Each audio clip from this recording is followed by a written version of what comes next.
His partner's given birth to their daughter Macy on Wednesday, so he spent a little bit more time at Tullamarine and in and around Victoria, but he did make his way up here, and the form he's in, mate, he'll be on cloud nine anyway, so he's looking for Jeremy Cameron to kick about 7 today, I reckon. One of the absolute superstars of the competition. As far as the team news is concerned, Reece Stanley's been rested, and this is for the Cats. Cooper White is now an official out. He was the sub last week. Gary Rowan is the sub for the Cats. So John Segler's going to play, and great news that Tom Stewart comes back into the team after injuring his knee in the first week of the season. And for Gold Coast, they've omitted Bodie Hewlin, Braden Fiorini and ex-Cat Charlie Constable. So Ace Oyer, Jai Farah and Will Powell come into the team, and as was the case for the Suns in their beaten cause against the Bombers last week, Alex Sexton is the sub for the Suns. Dual rucks again today for us, Jeff White, Matt Primus, your experts. Great to be alongside you again. Matty, I'll start with you. I thought that you'd slimmed down over the summer. Like I said, mate, you're looking really fit. How you doing? I'm going really well. But you said, no, you haven't been doing anything extra. That's just your regular form. It's been a while since I've seen you. Well, it's been, since the end of the games last year, Q. So it has been a while, but really looking forward to games tonight. I was on the plane coming back. The Sharks played in Melbourne yesterday, and Cameron was on our plane late last night. So we obviously spent a bit of time with the mum and the bub. And, he's a big man. Amazing how good he moves around the ground for such a massive man. But, look, a really important game, both teams. Cats their form's been pretty good, hasn't it? They lost to the Pies, who were flying. Lost to Carlton, who were going pretty good, while the Suns' form hasn't been anywhere near what we expected, as you touched on, Q. Really poor against Sydney and poor against Essendon. I've been more intrigued about, they don't look like they have real great energy the first 3 weeks. They tried to muster some last week against Essendon, but I'm really looking forward to seeing if they can muster some really good energy, and what an opportunity with David Swallow's 200th, who's been a great club person for the Suns. Great to have Jeff White alongside me as well. Whitey? G'day, Q. Yeah, I think, and just touching on the Suns, they need to get their game flow going. If Cats are really good at going, they're good at defensively, but you can get them on the offside because they do run hard offensively. So for the Suns today, they've got to get the ball movement going. They've got to cut through the defence, and they've got to try and own the corridor. I'll ask this of both of you. Start with you, Jeff. Who's under more pressure today? Suns. Yeah, Suns. The Cats have won a flag last year. They've got a bit of breathing room, I would have thought. The Suns, big expectations from everybody. Not to be one of the top teams, but to show some real progression, and they haven't showed that yet. Oh, 100%. And I think, too, you look at who the Cats have played in the first 2 weeks, they've been able to sharpen the sword a little bit with two qualities that they've played. Suns were outmatched against the Swans, and they just weren't there last week, so big game for them. Let's get down to Zane Bojack, who's down on the boundary line. Zano, welcome to you. I hope you've got some sun cream on. Yeah, it is quite warm down here, Q. In fact, 25 degrees, not much humidity. The wind's coming out of the south. The Gold Coast have won the toss, and they're electing to run towards that southern end into the breeze in this first quarter. I'm going to say the pressure's on the two Stewarts, because Tom Stewart's coming back from a knee injury, and Stuart Dew, he's got to get a win for his team today. Maybe David Swallow in his 200th game can inspire his team, because Gold Coast have got to start shouldering something. They haven't beaten the Cats for 2,157 days. That's a while in anyone's language. Yeah, that last Gold Coast win was round 7 here in the 2017 season. Let's play Sunday footy. Michael Price with the opening bounce. Jared Witts for the Gold Coast. Jonathan Segler playing his first game for Geelong. Witts gets it down to his own toe, then misses the ball. Dangerfield, he picks it up, tackled, he lets it loose. Rosa centres the equation. Beautiful left foot kick. Punched away there from Ben King, who presented. Now at ground level, Lukosius has the ball kicked away from himself by Zach Tui over the boundary line. And we will have a throw in the left forward pocket. They're into attack immediately. King on DeConing. That is going to be fun if it stays that way. Two wonderfully young and athletic players. Boundary throw in the left forward pocket for the Suns, who are attacking the southern end of Carrara in this first term. Witts and Segler do battle at ruck. Neither got a telling tap. Ground level, Stewart's over it for the Cats. Farms it out without an effective disposal. Picked up by Casbolt of the Suns. Hand pass got pinched by Cam Guthrie. Kicks it beyond defensive 50 for Geelong to a pack at right half back. Ground level whistle goes. just as Myers was creating, he got a push in the back anyway. So Brian Myers with the free kick for Geelong is going to kick the Nerang River wing, looking for the presenting Cameron. Went over his head. He had two defenders against him out the back. McPherson cleans up for Gold Coast. At left half back, he'll kick the Suns back towards the half forward flank. Casbolt was caught behind Tui, and Tui in front takes a strong mark for the Cats. Very strong mark from the Irishman. He goes backwards 45 degrees and find the man. Well, we're all surprised he's in the lineup is Tom Stewart. Mercury will come back after an MCL injury. A long kick down the Nerang River wing. Myers flies at the back. Off his hands to Dangerfield. Scrubs it forward. Cut off by McPherson at the arc. Handball to Weller. Gets the 1-2 handball back from Ben Long. Back into the corridor now Hollins. Elijah Hollins. His kick smothered off the boot. Well done there by Cameron, who confronted him. Ends up with the ball. Now he's tackled. He's held up. McPherson and Rowell hold him up just forward to centre wing with the Cats, well, more or less in attack. Yeah, just advanced side of halfway for Geelong. Whistle at the stoppage. It's going to be a Gold Coast free kick. Rowell was impeded. Rowell chips short to Miller, takes the mark, still defensive side of the bullseye in the centre square, and the Suns co-captain kicks across the ground towards the broadcast wing where Collins marks, kicks to half forward and space for Holman to take an uncontested grab. 70 from goal. His entry is poor, was looking for Lukosius, chopped off by Cam Guthrie for Geelong. Takes the mark, D50 left half back. Chips it short to his brother. Zach's got it. At the left half-back flank, he turns it over. He's kicked it to Noel Anderson, who marks forward of the wing for the Suns. He wheeled around to go left and uses his right foot. Ill-directed, though. Cats with the numbers. Radagalia got rid of his opponent in Casbolt and ended up taking a chest mark in the end. He flares it out to the right half-back flank. Good mark by Myers. Hardly had to change stride, though. He chips it forward and he finds Brad close, just on the logo. Down the line, though, a little bit further forward. Dangerfield. Just marching it up the field with delicate kicks. He goes back to Myers, who's run a long way. Now back to Close at half forward. Looping handball over the top. Cameron wheels around. The left foot is to a dangerous area. Goes over the head of the pack, picked up by O'Connor, and he's belted into the ground. That's a really good tackle. Umpire will come in and say ball was held to him. Good energy from the Suns already, and particularly in the back half where Geelong have gone in a few times already. They've been able to hold them up. 3.5 played, no score. Infringement at ruck time. Who's it going to? Witts. Over the shoulder against Hawkins. Yeah, we had the ruckman in the box here saying, wait, which one? Yeah, okay, Witts. Thanks, Whitey, for helping us out. Witts chips back to full back. Weller takes the grab. Weller chips it to the pocket for Long. Long marks and kicks to left half back where Hollins goes to a knee to take an uncontested grab. He chips it towards centre wing over the head of Ainsworth. Bad kick, turnover. Stewart picks up for the Cats. Hand passes to Tui. Kicks it back to attacking 50. Ballard made the spoil for the Suns, and out the back Farah will clean up. He kicks across the face of goal. Farah finds a man. It's Weller in the right back pocket, and a spearing ball hits Miller at right half back. He plays on under a bit of pressure, but he had a man running, and that was Casbolt. He loops it to half forward. Now he's got King in the pocket. Nice 40-metre kick. Ben King just holds proceedings up as Radagalia closed him down on the mark. He's going to have to kick this ball from just about on the boundary line. He's only about 15-20 metres out.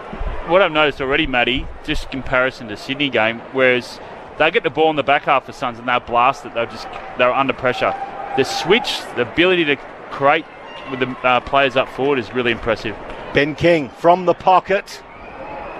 And just goes across the face and squeezes in for a behind to open up the scoring. Nearly 5 gone in the first term on ABC Sport.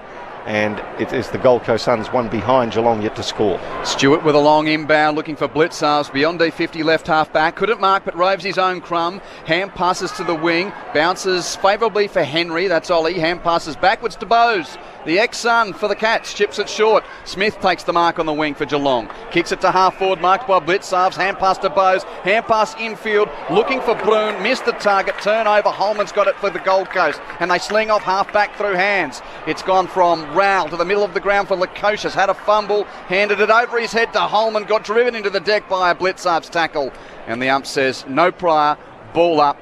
Right in the bullseye in the middle of Carrara. 5.5 play. Suns a point. Cats yet to score. Right in the bullseye as the ruckman go at it. And there's a stacks on top of the share. And we'll have another one just to the Nerang River side of the centre circles. Tuke Miller gets up with the ball. Umpire throws it up. Wits now. Looping tap out into the path of Miller. Tackled as he kicks it forward. Nicely taken there by Cam Guthrie. Handball to the run of his brother in Zach. He kicks it out to the wing. Isaac Smith, beautiful experience kick, just slows things down. Puts it into the path of Ollie Henry. Not a lot of movement. Tom Hawkins with the big lead, but Henry kicks it into the pocket looking for Stengel. It's punched away from him, close over the boundary line, and he's escorted there by Ben Long, and there'll be a throw in 45 out from the Geelong goal at left half forward. So 16 of the starting 22 played in the grand final last year for the Cats. A handy portion of that premiership group as the boundary throw-in takes place. Hawkins has clean possession for Geelong but dispossessed.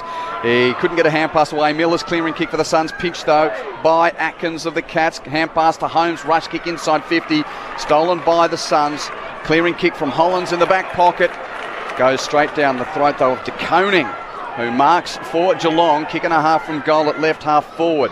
Kicks it towards the corridor, setting up for the lead and leap of Blitzarves. Gets to the drop and takes an uncontested chest mark 40 metres out. Well, that's the advantage of having him on the wing. He's just so oversized compared to anyone he can plays on, but he can run with anybody he can play on the wing also. So he just pushed forward there. Their winger was deep. Ainsworth picked him up as a high half forward, but a total mismatch in the air. And they used him in the kick out too, just before. So a great weapon to have. What a great servant he's been. Third in the best and fairest last year. Won that award back in 2018. Mark Blitzarves. He won't kick a goal here though. That's off the instep and to the left. It's a behind. Levels the scores at a point apiece. St. Bojack on the boundary. Yeah, Zach Guthrie came off. He must have got hit in the back play. The doctors tapped his head to indicate that he's having a head injury assessment. Zach Guthrie. That's a long kick out. That's interesting. Thanks, Zano. Long kick out from the Suns. It's taken there by Sam De Koning. He goes into the corridor, hits Blitzarves. Nice run there from O'Connor. Receives the handball. He launches from 55 and punched through. Good stuff from Will Power, making his return. Punched it through for a defensive behind. He plays on quickly to Flanders, and the Suns answer. The score, 2 behinds to Geelong, 1 to the Suns, as they're in a bit of trouble at the 50. Rao picks it up. Holmes picks it up after Rao was dealt with, and it's going to be a free kick to Geelong. It'll be Atkins from the 50. He's got Smith asking for it infield, but Atkins decided not to diss the pass there. In fact, kicks over to the man on the mark, and there's no one marking Holmes. 20 metres upfield in the left forward pocket. So here's an early chance for Max Holmes. Right on the boundary line, setting up for the right-footed screw punt from that left forward pocket. 3 steps infield, hits it pretty well into the post. Curled to the near post, and a third behind to the Cats. 3 points plays 1 point, still goalless through 9 minutes of the first term on Grandstand AFL. Once again, the Suns to bring it in through Lockie Weller, chips it into the pocket just beyond Darcy McPherson. He plays on, runs outside the 50, a long kick to the wing. Blitzarves did well. Casbolt to the front of the pack, came off his hands. Cam Guthrie off the toes there of Buse, and it went inside or just outside 50. Cut off again by McPherson, who's been very active early. His kick to the traditional centre half back area finds Anderson, gives it now to Ben Long, speculating handball to the run of Miller. Back now to Anderson through the corridor. It's a wobbler to half forward, a 2-on-1. Caught behind, and Radaglia sweeps it away for the Cats again. No chance for Casbolt there. Radagalia's kick finds Close, who marks forward of the wing, kicks the half forward, and Henry presents to grab. Uncontested, but slows it down. 60 from goal, hard on the boundary at right half forward for the Cats. Kicks it into the pocket, looking for Stengel. Over his head, the ball pitches, stays in the field of play. Collins runs in to pick it up for the Suns. Hand passes to Anderson. Anderson's exiting kick from defence out towards the wing, looking for Casbolt. Couldn't mark, but kicks it off the deck towards half forward. Stewart's first to meet it though for the Cats. Time for Tom Stewart to kick Geelong from half back towards the wing. Henry's presenting and marks between wing and half forward. Chips it to attacking 50. Smith grabs it 55 out. He slots it looking for Hawkins, but Rao gets in the way to make the spoil for the Suns and butters up. Gets tackled by ex-teammate Bowes. Got a hand pass clear. Weller picks up. Dangerfield tackles him. Umpire says holding the ball. And Matt Primus agrees. Yeah, tried to take him on, couple of steps. It's a very open game, isn't it? Both teams are lengthening and a lot of width on the field, but when there's a turnover, there's a lot of space for both teams to counter-attack if they're skillful enough. Oh, the big difference here, Suns, I like their ability. They're trying to play on every opportunity, but the Cats' defence, when they're getting it in between the arcs, and then their ability to lower their eyes and hit their targets is the difference right now. So the new skipper trying to kick the first goal of the afternoon for the Cats. Kicking to the big screen end. Slight angle to the right. 30 metres out. 4-step approach for Dangerfield. And the maximum result. Cats 1-3-9. Suns 1 behind. 11 minutes travelled first term on Grandstand AFL at Carrara. Well, Whitey, the first 2 weeks of the year, the Suns are the worst disposal efficiency in the competition. And that's got to do with the teams who they played against, a bit of pressure on them, but you can see with the inclusions they've brought in, they try to bring in some outside pace, some outside run, and they've done that, but geez, they've fallen down around the ground, and that disposal efficiency has really cost them on the counter-attack, where the Geelong, we know if they can get the ball off a turnover, they're going to make you pay, and so far the first couple of shots have been because of the Suns' turnovers. Well, it's just their ability too to once they get out, then use the ball, but there's one too many hand passes at the moment from the Suns. I like what they're trying to do. They're trying to take Geelong on, but there's just one too many hand passes that are causing this turnover for Geelong to actually go whooshka. You really got to engage their backs, and King didn't engage Radaglia. He came off his man because he's looking for an easy one over the back. Got to engage their backs. Segler's had a bit of a break, showing his versatility. Blitzarves into the ruck, taps it down now to Dangerfield. He gets it to centre half forward, nicely trapped by Will Powell. He's tackled to the ground. Ball spills, nice little slick handball, ends up in the hands of Weller. Gets it to the wing now. Swallow kicks it inside 50, through the hands of Ben King. Should have been a mark. Radaglia benefits, juggles, then kicks the ball into the corridor. Blitzarves again. That's a chance there burnt for the Suns. Now they go out wide, the Cats. Comes out to Brian Myers inside 50. Oh, this will hurt.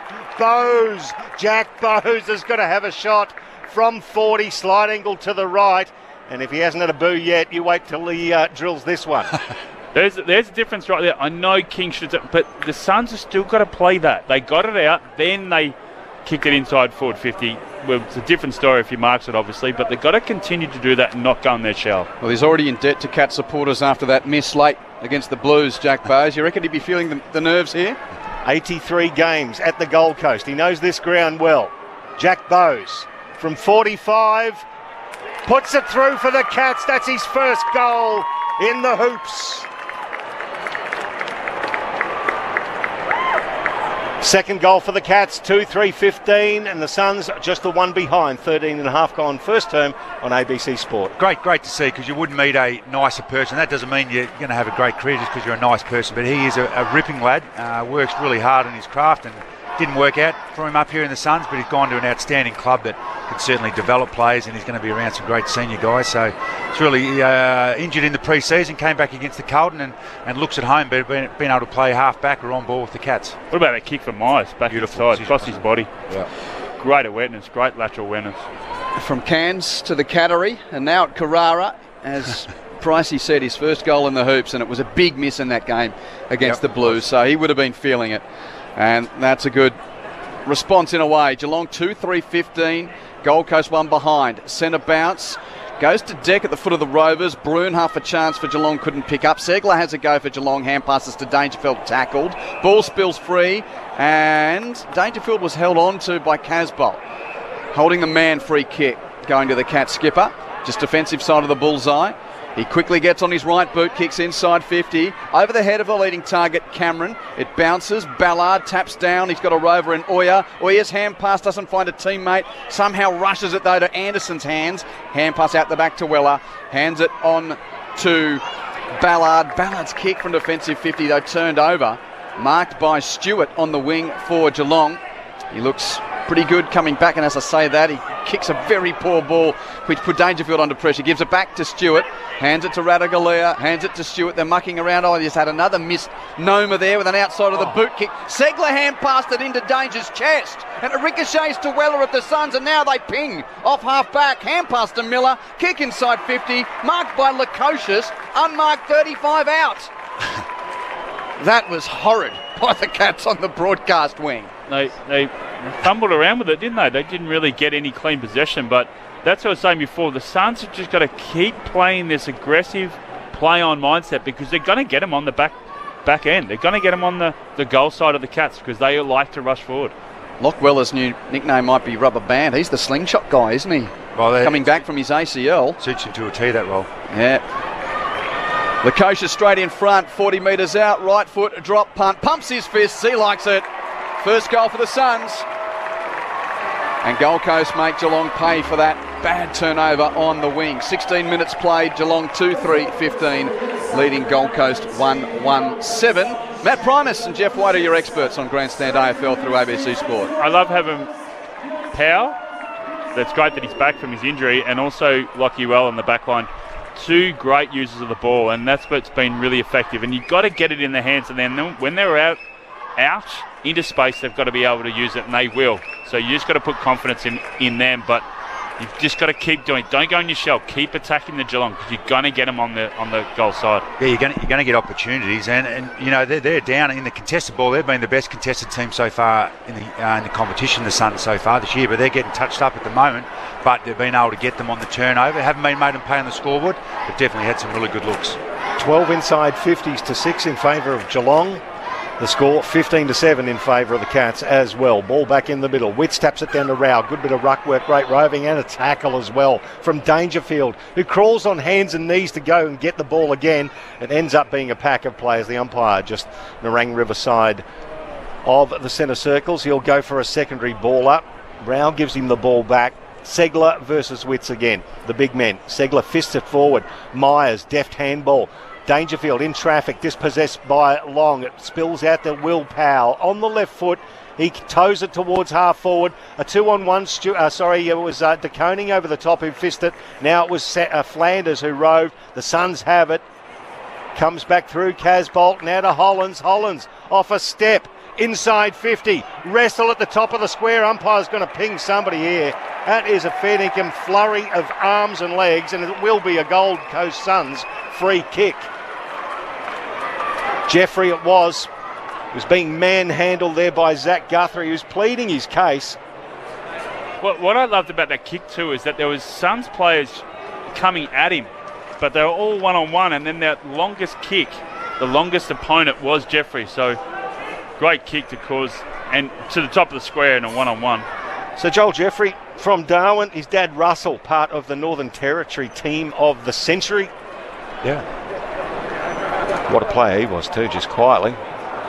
But Joel to come in. He's kicked 2 goals too so far this year, the 22-year-old. He's directly in front, point blank range, makes no mistake. Suns with their second, and they're within 2 points. 2-3-15 plays 2-1-13. 18 and a half gone, first term on ABC Sport. Able to win the contest, a quick kick from the stoppage to their tools. Their tools are able to beat Geelong's tall backs on the ground and then be able to a nice quick movement, as Whitey said, a one-on-one on top of the square. Don't care how good a defender you are, it's going to put you under pressure, and an easy shot on goal. So look, they have the attributes today to be able to worry Geelong's backs with that fast movement, as long as they get their contest stuff right. And on that occasion they were able to.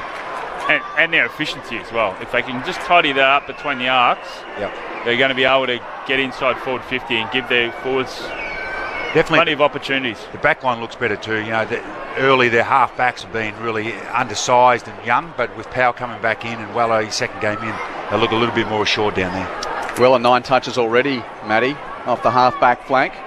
2 goals to the Cats, answered by 2 goals to the Suns. 2 points the difference. Geelong in front. Centre bounce, Bowes for Geelong. Tackled off it by Rowell. Picked up by Holmes of Geelong. Hand pass to the edge of the stoppage. Buse will kick the Cats into attack. Can't find a target. McPherson in the hole. Marks for Gold Coast. Chips to right half back. Oya takes the grab. Quick transfer to the wing.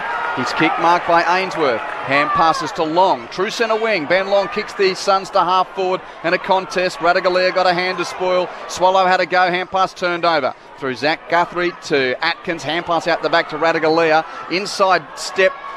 Mongrel Torp towards the wing. Goes to the foot of the pack. Blitzarves does the roving. Geelong's ball. Hand passes to Henry. Gives it to Atkins, who started well. Kicked to half forward. Smith under the ball. Spoiled off it by Weller. And it's the Suns at half back through Ballard pinging away. Kicks it to the middle of the ground. Flanders marks. He's got Ainsworth on it attacking 50. Chips it to him. Ainsworth marks. He's got a man all free in the pocket. Lukosha's had no one around him. And he takes the grab, 35 out, 45 degrees to left of centre. big difference between when they played against the Swans, get the ball, rush kick it under pressure, to now they're actually using their hands to get that kicker free. Great switch of play in the back line there, and a beautiful kick to centre forward, set up the coaches for the goal.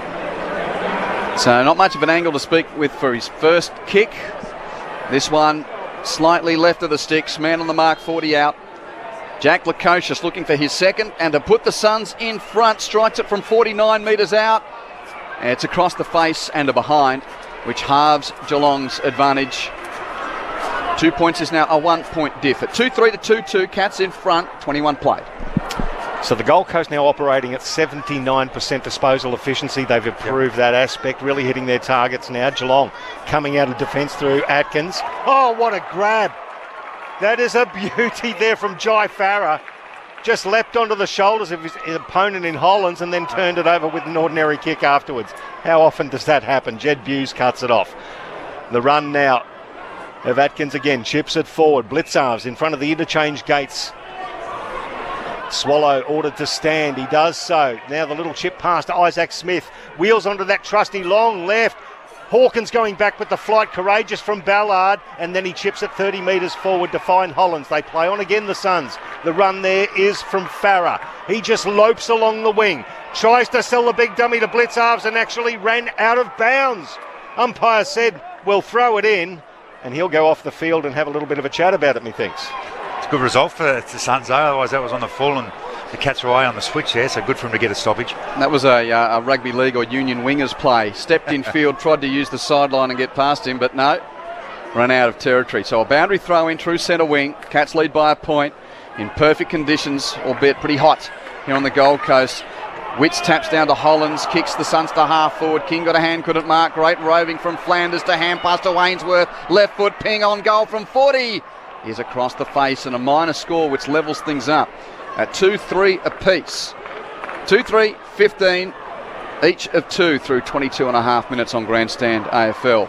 Last 4 scoring shots though for the Suns. Standing at fullback is Zach Guthrie. Decides to take off to the right, has a bounce and kicks it just short of centre wing. Segler, the target, dragged it down with one hand, did his own roving too, the big man. Beautiful handball to Stengel. He gathered his thoughts and then saw Atkins running past. He chips it forward into Tom Hawkins. Onto the 50-metre arc laconically. He wheels around onto his right, tries to hit Cameron, misses him, and then he couldn't quite pick it up, Cameron, after Ben Long missed it. It was rushed through for a behind. A little bit comical, but they'll take it, the Cats. 2-4-16. They lead the Suns 2-3-15, 23 and a half gone, first term. And Powell entrusted with the kicking duties, looking at the big Suns flag, that flag pulse just behind him. It is limp. There's no breeze out there at the moment. Powell with a high, long kick to right half back, and big Levi presents. Casbolt's dukes are true. He takes the mark at right half back for the Suns. Kicks it down the wing, looking for Roses. Couldn't take the mark on the half volley rode by Hollands. Hand pass from Flanders back to Roses, too hot for him. Turned over, Cats ball. Blitzarves mops up. Hand passes to Close. Hands to Buse from 60 out. Drills it down the throat of the presenting Jeremy Cameron. And the Cats spearhead takes the mark. Tough angle to the left and 35 metres out. They're so precise, aren't they? They're off the turnover, they're brilliant the way they can work it out. But I love Blitzarves there. He got the ball and he knew the defender was there, but he went at the defender to create a 2-on-1, which is great. If he first instincts was to hand pass, the Suns player would have been able to zone off. Jeremy Cameron already with 8 goals this season. Left foot strike. It's a thing of beauty. He is one of the best kickers of the Sherrin that the game has got at the moment. Straight through, Cats by 7 points. Cameron's first, 3-4-22, plays 2-3-15. He was amazing against the Blues last week, and it just across his career, Matty Primus, Jeff White. We're lucky we've got some great kickers of the footy in the game, but who kicks the football more beautifully than Jeremy Cameron? No, for everything, like set shots, field kicking, long field kicking, short field kicking. I've got a few texts, tweets saying, Dusty Martin kicks it pretty well. I mean, there's a lot of good kicks in the game. He's beautiful to watch, and how hard he works. He works over the whole ground. It's a thing of beauty, especially for a guy who's 6'5". Same Bojack on the boundary. There's a bloke off half back for Collingwood goes all right with kicking Collingwood. I was just waiting until you could interject that one, Zano. But just back to Jeremy Cameron, game high 9 disposals inside 50 last week, 25 disposals with 6 goals. Not bad. Oh dear. One of the great players of the comp, as you mentioned, Q. Into the middle, Blitzarves taps it down. Rowell explodes into the contest, taps it through, bumps off a would-be tackler in Zach Guthrie, then kicks it inside 50. The pack was cleared. Umpire's going to call a push. It's going to go to Radaglia. Yep. Who was the person who pushed that? It was Jack Lukosius with the big stiff arms, and the free kick's going to be taken there by Mark O'Connor in the right back pocket. Chips to Koning, chips to right half back to Stewart. And Tom Stewart with the grab. Beyond defensive 50. Skirts the boundary line on the Nerang River side, marked by Cam Guthrie. It kicks it to his brother. Zach Guthrie marks on the wing. Kicks it towards half forward, looking for Stengel. Spoiled by McPherson. McPherson wins the footy at ground level. Hand pass out the back for Collins. Collins a dinking 20-metre kick. Can't find a teammate. Dangerfield gets to the drop. Takes a mark for the Cats, just defensive side of the wing. Geelong by 7 points. 26.5 into this term. Dangerfield plays on. Kicks long towards half forward. Ballard in front of Cameron. Takes a good 2-juggle mark, does Charlie Ballard for the Suns. Kicks it to full back for Weller. Weller's going to roll on. Runs past the goal mouth. Kicks it to right half back. 2-on-2 contest. And Witts, though, was the tallest and the cleanest of hand to take the grab. The man mountain, Jared Witts. That's a ripping grab. Right half back. He's standing right on the 50-metre arc at the moment. He lopes in with a bit of an up and under left foot, just short of the wing. Fisted forward, roved by Took Miller. Tackled as he lets loose the ball to Weller. Puts on the skates and went through the traffic. Handball there to Ainsworth. Belted as he kicked it over towards Casbolt. Uses his bulk and then couldn't quite get the ball down to his teammate. Stewart sharked it and kicked it down the corridor. Blitzarves from the rear position. Got it through to Guthrie. Oh, Dangerfield with strength. And as the siren goes, it was Close who was running in. But close, but no cigar. That is quarter time. 3-4-22 Geelong. The Suns 2-3-15. It's a 7-point lead to the Cats. Your goal kickers, well, there's only a few of them. For Geelong, you've got Dangerfield, Cameron and Bowes. For the Gold Coast Suns, Lukosius has one and Jeffrey has one. Who's got the other? No, that is it. Just two. Yep. Jeffrey and Lukosius for the Suns, Dangerfield, Bowes and Cameron for the Cats. The first of 3 games that we'll be bringing you on Grandstand AFL this Sunday at 3 Eastern Standard Time. And I don't need to give any further Eastern Seaboard adjustments with daylight saving now over. Your adjustments around the country. Our listeners in the West, that game gets underway 1:20. And it's available on the ABC Listen app. It's Melbourne versus Sydney. That's the AFL button. If you're tuning in here on the Extra button, thank you. Of course, the Derby coming up on the AFL Extra button as well later on, and for our local radio audience through Western Australia with Fremantle taking on West Coast. A couple of games in the National Rugby League today, first of them not starting until, still 90 minutes away. Cronulla Sutherland taking on the Warriors, followed by Canterbury Bankstown up against North Queensland, and those games as well available on the app. Look for the green ABC Sport button if you want to catch up with any of the NRL. Our listeners on the Gold Coast, once we finish here at Carrara, we'll take you to the back end of that Sharks-Warriors game, and then the Doggies and Cowboys to come throughout the afternoon. Geelong 3-4-22, Gold Coast 2-3-15. 2 teams winless coming into this round 3, and it's the Cats by 7 points at quarter time. Hope you're enjoying your Sunday footy on Grandstand AFL. ABC Listen. So tell me, what's the question that people ask the most on the Dr. Carl podcast? Everything in the entire universe, from hematology to biology to geology. Was there really a big bang? What happens when I have dark urine in the toilet? And finally, why is the sky blue? But mainly just farts. Lots of farts. Dr. Carl and Dr. Lucy have all the answers on the Dr. Carl podcast. Find it on the ABC Listen app. Grandstand AFL. Now streaming every match on the ABC Listen app. Look for the AFL button. Weller picks up. Dangerfield tackles him. Umpire says holding the ball. Slight angle to the right. 30 metres out. 4-step approach for Dangerfield. And the maximum result. Comes out to Brian Myers inside 50. Oh, this will hurt. Bowes Jack Bowes has got to have a shot from 40, slight angle to the right, from 45. Puts it through for the Cats. That's his first goal in the hoops. Segler hand passed it into Danger's chest, and it ricochets to Weller of the Suns, and now they ping off half back. Hand pass to Miller, kick inside 50, marked by Lukosius, unmarked 35 out. Lukosius straight in front, 40 metres out, right foot, drop punt, pumps his fists, he likes it. First goal for the Suns. Hollands off a step, inside 50, wrestle at the top of the square. Umpire's going to ping somebody here. That is a fair dinkum flurry of arms and legs, and it will be a Gold Coast Suns free kick. Jeffrey it was, directly in front, point blank range, makes no mistake. Suns with their second. Close, hands to Buse from 60 out, drills it down the throat of the presenting Jeremy Cameron. Left foot strike, it's a thing of beauty. He is one of the best kickers of the Sherrin that the game has got at the moment. The 2023 AFL season. On radio, ABC Sport Digital, and now streaming on the ABC Listen app. Quentin Harlan, the team with you at Carrara on the Gold Coast. 3-4 to the Cats, 2-3 to the Suns. 7 points the diff in this game between two teams that are yet to register a victory in the opening fortnight of this 2023 season. Our experts today, Matt Primus and Jeff White. Chance to cast your eye and share a few thoughts on what you saw in the first half hour of footy. Gentlemen. A pretty entertaining game, Whitey, wasn't it? I think both teams, the Cats had to fix up their contested work, which had been poor the last couple of weeks. They've been able to do that, which helps them set up a lot better behind the ball. And they've been a little bit more efficient going inside 50. But as you mentioned a few times, mate, the Suns are trying to take the game on a little bit more with a bit of handball overlap, look a little bit more dangerous off half-back. They've just butchered some inside 50s, and their young half-forwards have copped up the ball at times in contests around the wing, which has opened up for the Cats to go the other way. But both teams, I think, would be relatively happy with how they're going, and a bit of an arm wrestle.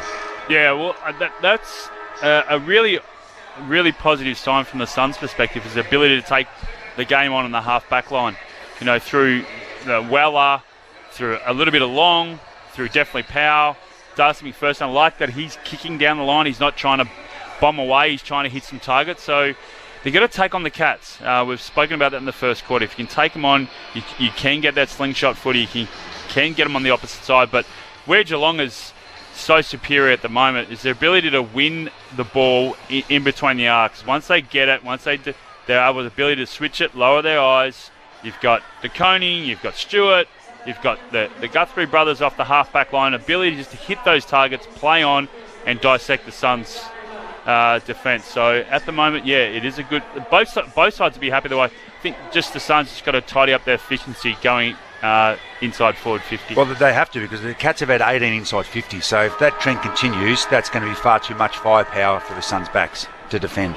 Whitey's pointing at a towel which has been left on the wing from the Suns huddle at quarter time. Yeah. Tom Stewart's had 9 possessions, so too Dangerfield. They lead the way for the Cats. Lockie Weller with 11 for Gold Coast, 9 for Tuke Miller. As the second term gets underway, and that towel's still on the wing, and there's a physio trying to go out and get it. Pricey, it's almost more entertaining than the footy. Better let you call the footy, though. Here comes Jeremy Cameron on the 50-metre arc, wheels around onto his left foot. Darcy McPherson's done well in the first quarter. Loops a handball over, misses the target. Grind Myers tackled off it there by Farah, and he will get a free kick for incorrect disposal. Jai Farah across the face of goal now. Collins now. Dan Mattingly-Hare kicks it about 30 metres forward and finds Tuke Miller. The empathetic Tuke Miller, who implored his home crowd not to boo Jack Bowes on his return. Miller chips it to Ainsworth, marks it right half back, hand passes to Weller. What did they put in that knee? He has come back full of energy, Weller, from that knee injury. Kicks to half forward. King put his knee in the back of the Koning, couldn't mark, but brings it to ground level. Witts is the unlikely rover, and his chip is good. Marked by Jeffrey, 45 metres out. He hasn't clunked one yet, but keep going for your marks, Kingy. Keep going for them. They're going to stick eventually, and that's the thing. De Koning now is thinking, I'm not going to go back in the pack. I mean, such a great player that he is, De Koning, but love just seeing that, the ability to get up there and bring it to ground. The number 34, tall bloke flying high, knees into back, Whitey. Looks good. Rings the bell. Now, Joel Jeffrey has already kicked a goal. This to narrow the margin to a point. It's a tough assignment. Man on the mark's 40 out. 45 degrees to the right of centre. Joel Jeffrey hits it with his right boot. Pretty good looking kick. Just near side for a behind. Jeffrey has 1-1 and the Suns are now 2-4, trailing the Cats 3-4, early stages second term. So to bring the ball back in, Tom Stewart, and in the left back pocket, Isaac Smith. He puts it, that's inexplicable from a 4-time premiership player. He just kicked it out in the full, going for a short pass. It's a turnover. The Gold Coast will have it where the 50-metre arc intersects with the boundary. It's in the hands of young Malcolm Roses, the Darwin product, one of the first out of the Darwin Academy zone. In fact, I think he was the first to be selected from 45 metres. He wants to curl it around with his left foot. He has a crack. He has a red-hot crack. Oh, it's close. Near side. Almost excitement. 3-4, 22 to 2-5, 17. Started with 2 points and they brought it out again quickly. Long kick looking for Tui, but he had 2 against him. Number 2, Tui with 2 against him. Great effort by Miller and Oya see it over the boundary line. But he was one out. There was one-on-one there and took Miller come off really aggressively to get involved in that contest. Boundary throw-in between wing and left half forward for the Suns. Segler gets the tap down for the Cats and roves his own crumb. Hand pass out the back to Tui. Floating sack towards half forward for the Cats. On the head of Hawkins, had 2 to beat, couldn't do so. Collins wins it for the Suns. High kick back to the wing. Segler crashes the pack along with Witts and Rowell. Rode by Ainsworth of the Suns. Hand pass to Jeffrey. Bullet passes dropped by King. He went hands in front of his eyes and the Sharon burst through the digits. Picked up by the Cats. Cam Guthrie. 1-2 hand exchange with blitz arms. He runs to the pocket. Has a bounce and then chips to Smith. Takes the mark at left half back. That was a big missed opportunity for Ben King as Smith kicks it to the wing looking for Stengel. McPherson arrives to make the spoil and punch it over the boundary line. It'll be a throw-in out on the Nerang River side. Just a row, just going back on the flight of the ball just on the wing against the 2 ruckman was outstanding. Darcy McPherson, 7 disposals. Tyson Stengel, 2 at the moment. It's a really interesting matchup. Throw in, outer side, Swallow roves it, off a standing start, kicks it to a pack. Casbolt gets rid of 2 opponents at the foot of the pack. It's with Tom Stewart to Cam Guthrie. Now to Atkins. Little 20-metre kick finds Close. He's on the outer wing or just forward of the Nerang River wing on the outer side. Hits the corridor, Tanner Broon. That is his first disposal of the game, just forward of centre wing. A 45 kick. Brian Myers, the kid whose name was formed on a Scrabble board, and I'm serious. Brian Myers, the right foot. Beautiful spearing kick into the lead of Tom Hawkins. Patient, efficient build-up from the Premiership Cats. It's great to watch the little tricks they're all on the same page. They're half forwards with their big guys. Nobody else would have seen that coming apart from those couple of guys there. Just a great lead, great interaction amongst each other. And you love how they just suck back and leave the space and then lead really hard aggressively into that space. Tom Hawkins, only his 2nd disposal today. He'll launch this one from just outside the centre square, right on the 50 arc. Oh, it's a nice looking drop punt. It's fading, and just clips the outside of the right goalpost for one behind. 3-5-23 the Cats, 2-5-17 the Suns. We've played 5 minutes of the second term on ABC Sport as Lockie Weller plays on. Runs out of the goal square, long kick towards the wing and no mark paid to Collins. Late spoil from Cam Guthrie, rowed by Stewart of the Cats. Chips it hard on the boundary to the half forward flank. No mark for Atkins. Suns ball as Holman hand passes to Collins under pressure. Cats dive in now to lock it up, and we'll have a ball up just attacking side of the wing for Geelong, who are attacking the southern end in this gorgeous Sunday afternoon sunshine. Terrific conditions for dry weather footy. Probably the sweat's the only issue. As Rouse under the pack from the restart, got tackled straight away. Ump says play on. Bowes tries to dive in. Anderson tries to get a hand pass free. It's loose near the boundary. Miller's going to pick up for the Suns, and they do get clear. Hand pass to Witts. Handed on to Jeffrey. Jeffrey's hand pass missed the target in Swallow. Went back and got it. Did Dave Swallow. Got tackled. Handed off to Rowell. Given on to Anderson. Kick along the deck inside 50. Oh, a bad hand pass from Segler. Went to Holman. And Holman had a shot on goal and kicks a behind for the Suns. 5 the diff at 23-18. Zane Bojack on the boundary. You mentioned at the start of the game that it's quite warm. Maybe for us Queenslanders, we've been enjoying a bit of cooler weather, but Geelong definitely using the cold, wet towels around the necks when they're coming off and sitting on the bench. It's a far cry from Corio Bay to Carrara, mate. About 10 degrees worth, I reckon. Cam Guthrie kicks it across the half-back line, a little bit central, finds Jed Buse. Buse back inside defensive 50. Sam de Koning in two minds, ends up chipping another 15 metres to centre half back. Still inside defensive 50 to Isaac Smith. He now wants to go. Wheels around to the left. Has a bounce, in fact.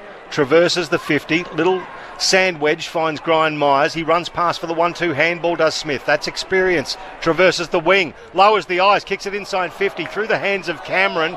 Now at the base of the pack, Lockie Weller. Handball through to Oyer. Explodes through the corridor. Chips it now to Farah. He goes over 50. The long kick from Jai Farah is pulled left. And another opportunity for the Suns goes begging. 23 plays 19, 4 points the difference. Cats lead. Well, they're creating some looks, aren't they, off the turn off that half-back line again. They're just not making them pay at the moment. Quick entry from de Koning to Stewart to Buse. Chip mark, and the next man in the chain is Tui. He's grabbed it beyond defensive 50, right half back for the Cats. 4 points the lead to Geelong, 3-5-23 to 2-7-19 as Tui chips over the man on the mark to his skipper. And Dangerfield takes the grab in the shadows of the broadcast stand. And Captain Cat, Danger, kicks towards half forward. Henry gets to the side of the pack, flies and marks, 70 from goal, plays on quickly, floating ball to the pocket, bounces in front of Myers, bounces away from him and over the boundary line for a throw-in. The ability of the Cats just to get those little short kicks, you're probably just manning them up thinking, no, they won't kick it, and they will. They'll honour those short little kicks, and that's how they are able to get meterage up towards their goals. Geelong in attack, boundary throw-in, Witts with a tap down for Gold Coast, boundary side, Stengel first to meet it for Geelong, has a couple of fumbles, can't keep it in, and we'll do it again. Interesting with Cameron too, Q. He's playing very deep so far in this game, and we saw Carlton last week. He had a lot of inside 50s up the ground. Whether it's the match-up on Ballard, they think they've got an opportunity there or not. Interesting one to keep an eye on. Throw in, forward pocket there for the Cats. Witts from the rear position taps it forward. Blitzarse ends up with the ball, gets it back to Stengel. He can't control it. It dribbles outside 50. Isaac Smith puts it back inside 50, comes off his toe over the boundary line. Suns appeal for out of bounds on the full. Umpire says nothing doing. We'll get a throw in front of the small scoreboard, which sees the Cats leading by 4 points. A bit slippery with the conditions, you think? The Cats are sort of fumbling a little bit? I think so. Look 65-70% 70% humidity isn't that sweaty for us. But if you're from Geelong, I dare say it is. The Swallow gets tackled into the ground. Standing start, Ballard kicks it straight up into the air. Punched away from Lukosius. Front and square was Oyer. Enter Dangerfield. Now the ball's coming his way. It spills into the hands now of Darcy McPherson. Straight up and down the chimney, and a nice mark taken by Levi Casbolt, but it went 15 up and only around about 2 or 3 lengthways. So the umpire's going to call it a throw in as it went over the boundary. Little messy passage here around attacking 50 for the Cats at right half forward. Geelong leading it by 4 points. 10 minutes travelled in the second term on ABC Sport. Shallow throw in, beats both ruckman. Miller picks up for the Suns. Hand passes to Weller. His rush kick to the wing, unable to be controlled by Casbolt in the half volley. Ricochet went to Ainsworth, who's tackled immediately by Cam Guthrie, and a ball up will be the result. Better pressure by the Cats so far the last couple of minutes on the Suns halfbacks. Yeah, Suns have rumbled it to the wing though, Matty. Another ball up, which goes to the foot of the pack. Cam Guthrie out the back, hand passes to Tui, hands it to close, space for the Cats to create here. Kick to half forward, too hot for Myers over his head, but it ricochets back into his hands. Then he's tackled by Collins. On the deck, 50 from the Cats goal, picked up by McPherson of Gold Coast. Rush kick back towards the wing, and Swallow is there to take the mark in game 200. The original Sun. He soaks up a little bit of warm applause from... Sounds like a bad cover of an In Excess song, doesn't it? The original Sun. Correct. Through the middle, that's gorgeous, Q. Cam Guthrie, he flares it out to the left, looking there and finding Stengel. Wheeling back into the corridor. He hits Broon. Still inside the centre square, but it just short of centre half forward. He kicks it into the pocket. Cameron the target. He flies. Spoiled beautifully by Will Powell. Close was roved. Well, Close was grabbed and thrown into the ground. The ball spilled out. Jeremy Cameron's still on his back, probably winded. Zane Bojak's on the boundary. Yeah, not looking too good, but yeah, just getting up now. Hopefully he's going to be all right there, Jezza. Guys, I reckon they'd be the In Excess album kick. And can I also say there is a bit of a breeze here, so there is a little bit of coolness there for Geelong. I mean, seriously, Cardinia Park's not in Antarctica. But we can make comparisons, Zano. However, Brad Close, from about 25 metres out, his right leg is on the boundary. He's going to go with the outside of the right shoe to curl it and just puts it just thin, one behind. 3-6-24, plays 2-7-19. It's the Cats by 5. We played 12 minutes of the second term here at Carrara on ABC Sport. A quick kick in from Farah. Doesn't find a teammate at right half back. Picked up by Cam Guthrie of Geelong. Chips inside 50 to Stengel, who takes the mark 45 metres out. Well, that group of Cats that made all Australian honours last year. Tyson Stengel. The last two kicks, haven't they? The one inside in the middle of the ground there, just chipped it up too high. That one there coming out of the back 50. Just those little skill areas cost you against the really good teams. Yeah, and they've gone really small. The Cats have Hawkins has come off, so the tallest is only Jezza. So they've gone really, really small. More emphasis on hitting it low. Stengel will have to kick this the best part of 50 metres. Slight angle to the left. Set sail from 51. Right foot's not going to have the journey. Comes down in the pocket. Off hands. Broon hits the pack and gets tackled. Holding the ball. Gee, not much prior there. Dave Swallow's going to be the recipient of the free kick for Gold Coast. Wow. That was like the Gold Coast weather, pretty hot. And Swallow is called to play on. No one comes at him, so he takes a moment before running across the face of goal. Kicks it to right half back, looks for his co-captain. Miller can't mark but roves his own crumb. Plays on with a chip into the corridor, marked by Roses. Here they go. Roses turns and kicks to the bullseye, marked by Oya. Oya got pushed over after he marked it up, says play on. Hand pass back to Powell. Powell's left foot kicks a terrible entry inside 50. Picked up by Holmes of the Cats. Hand pass hoping for O'Connor. He picks it up off the deck. Got it just to Buse. Buse's kick doesn't clear the congestion. Crashing through is long for the Suns. Won it, got it on his boot and got it to Lukosius. And Lukosius takes a mark 30 metres out. And that was just sheer will from Ben Long to hit that footy hard and get it on his boot quickly. They're still trying to play their attacking footy, which is what I like. They're not going in their shell. And that was the ability of Took Miller. That really important to come back through the corridor and not go wide. Lukosius has had 2 set shots for 1-1 so far. This his first to the main scoreboard end. Straight in front, man on the mark, 30 metres out. Jack Lukosius launches on goal, doesn't like it as soon as he's kicked it. He reefed his head back. It's a hook off the boot and a behind. 4 points the diff. Geelong 3-6-24, Suns 2-8-20. Sorry, Q, I'm not sure what he's kicked over his career here, but 19 goals, 35, Matty. Yeah, not good enough for a guy that's a great field kick. It's my big knock on him. He is a genius of a player, but his skills are sublime. Yep. That's a head thing for Jack Lukosius. He needs to get the get somebody to educate him with the big sticks, as it's a beautiful kick out by Zach Tui, and nice contested mark taken there by Sam De Koning. He's right on the arc of 50, kicks it just short of centre wing, and Matt Rao spoils Tom Atkins over the boundary line right in front of us. We'll get a throw in. Cats by 4 points. Just a reminder, that game between Melbourne and Sydney is available on the ABC Listen app. Look for the AFL button. No late changes for the D's or the Swans. Jake Melcham is the sub for Melbourne and Matt Roberts for the Swans.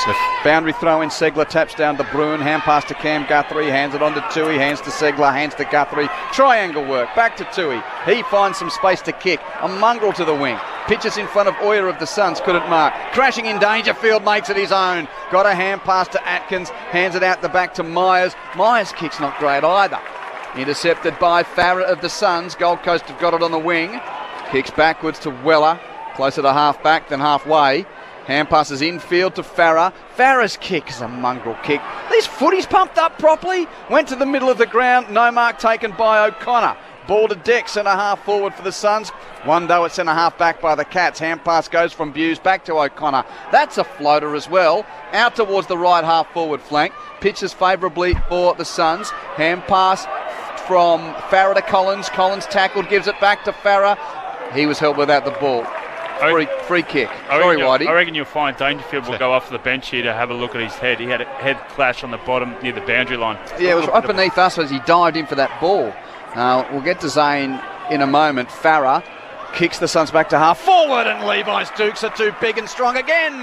Casbolt marks 60 out. He kicks to the pocket. He pitches in front of King. Gathers. Hand passes backwards to Jeffrey. Jeffrey is tackled by Buse. Got a hand pass free, stolen by DeConing. Given back to Buse, and Buse has kicked a 8-metre kick out of bounds on the full. That is a weird one. Free kick to the Suns. 60 out at left half forward. There are some strange skill errors happening here as Oya has the ball. Away go Oya.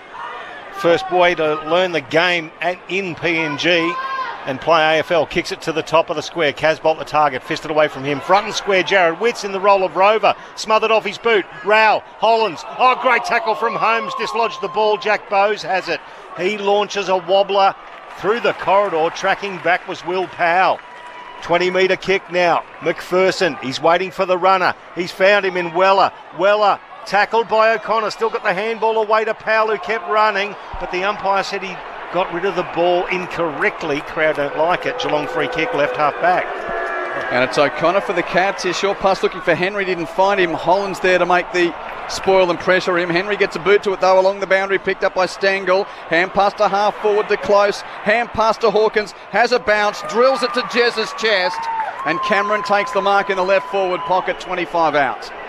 Just look to the right of us here for our listeners, the Suns coaches box. They're all over him the last 5 or 6 minutes. Just some poor entries inside 50, and then that counter-attack there, that's really stung them. Not been able to make them pay by dominating field position and contested ball.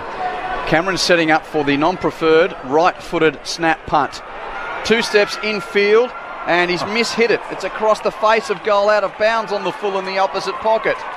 Need I say, I now temper that comment about his kicking. When kicking with natural side, he's missed that one. Zane on the boundary. Look, the doctor has said to officials he wants to get Danger off. He's run over to Danger twice. He won't come off the field. So it's very interesting going on here. The doctor's going across to Danger again, I think. Here he's right on the boundary line trying to say, come off, mate. Interesting from somebody who so high up in the AFLPA as well. So is Casbolt now takes it for the Gold Coast Suns, puts it inside the corridor to Will Powell, his first game back. He sells the dummy to Max Holmes, gets around him. The right foot screw kick into the path of Ben King, who duly drops a difficult one down low. Ball spills out, Elijah Hollands, he gets taken off it. Dangerfield puts himself in, gets the ball out to the arc. Casbolt lopes back through his hands. The Cats have it through Atkins, handball back to Broon. It skews off his left foot, goes out to Close at left half back. His handball to nobody in particular. In fact, it was Noah Anderson for the Suns. Now they've got a chance at half forward. Oh, that's just tackling. It's attritional footy. Rao went one way, he went the other, and Jeremy Cameron's run 70 metres to absolutely nail him, holding the ball to the great man in Jez Cameron. Who's all the way at left half back. 19 minutes played second term. We haven't had a goal in this quarter. Geelong's kicks 2 points. Gold Coast kick 5 points. I think Cameron, we need to get Zano check those footies, Q. Another floater. 70% humidity. McPherson kicks the half forward. Casbolt marks. Plays on with a hand pass which goes along the ground. King picks it up. Hand passes to Lukosius. Open goal. Kicks the goal. Suns in front. Lukosius has 2. It's not the prettiest kind of stuff here. And the didgeridoo, the bugle-redoo, signals our first goal in the second term, coming 19 and a half minutes in. Gold Coast 3-8-28, Geelong 3-2-24. Boundary Zane Bojack. Yeah, I'll go check with the officials about Inflategate, boys. I'll try my best. Danger was slow to get off the deck again in that last contest. I can't understand this. If you've got a doctor telling you to come off, you should come off, particularly if you're the skipper. But, yeah, this is an interesting goings-on here today. Well, they're saying, the Bureau's saying 68% humidity. We've seen this on the Gold Coast before, regardless of whether there's a light breeze coming through. It is sticky, and you do get those wet weather conditions at ground level. Yeah, you do, and the jumpers will be sweaty and players will be sweating, but and there's a lot of pressure out there too by both teams at the moment. Cats would like to clean up their forward 50 efficiency. 9 shots from 26, inside 50 at 35%. The Suns win the clearance now. Swallow, he launches it inside 50 to the pocket, off hands. It's going to go towards the boundary line. We're going to throw in 25 metres out. The Gold Coast Suns, on the other hand, now leading by 2 points. 11 shots from their 20 inside 50s at a 55%. So they've cleaned up that beautifully. The throw in, 25 metres out from the Suns' goal. Segler gets in front, slaps it forward. Rao battles his way to the front, weaves through traffic, has a curler with his right foot to the goal square, off hands Casbolt, ground level. Ainsworth had an air swing with the right shoe. It's cleared there by Cam Guthrie, out to the 50, but it's coming back. Jeffrey hand passes defensively to McPherson from 60, kicks the Suns back to full forward. King splits the pack. Ball comes to Holman roving, hand pass out the back to Rao, kicks to the corridor but straight to Smith. And Isaac Smith marks for Geelong and says, let's calm down. And the Norm Smith medalist does just that. Kicks Geelong to the wing, looking for Blitzarves, one-on-one against Powell. Powell spoils and roves. Good win, one-on-one for the Sun. Chips infield on his left, marked by Swallow. Slips as he goes to play on, gets up, rushes a kick to half forward, which provides the shepherd for Jeffrey. Can't mark but roves, and then Jeffrey tries to kick it off the edge of his shoe, went up and down and back in the same spot. Punched by the Cats defence back to the middle of the ground, where McPherson roves to Gold Coast. Kick down the corridor inside 50, and Stewart's claiming a mark. Was paid. He kicks the Cats out of danger. To a 2-on-1 against Lukosius on the wing, but it went over Bowes, and Lukosius wins it for the Suns. Kicks it to Witts. Takes it on the bounce forward of the wing. Lopes 5 paces. Kicks for King, but Ratugolea gets in front. Pushing the back, Ratugolea. But beforehand, pushing the back. Malcolm Roses was impeded by Bigasava. Didn't need to do it. He had him with height easily, would have marked the ball, but he just panicked a bit, put the hands in the back, and easy decision for the umpire. I like this passage from the Suns, and they're winning the ball back in between the arcs. It's really important against the Cats. Mal Rosas. Now with that big Suns flag, just taking a little bit of breeze out of the south, so he's got the advantage of that. Man on the marks, 30 out. This to give the Suns an 8-point lead. Left foot kick from Roses is starting right, working back but not far enough behind. 3 goals, 9, 27 to 3-6, 24. We played 23 minutes second term. You're hearing Sunday Footy on Grandstand AFL through ABC Sport. They're a tough nut to crack, the Cats defence. The Suns are all over them, contest, territory, but they just haven't been able to hit the scoreboard yet.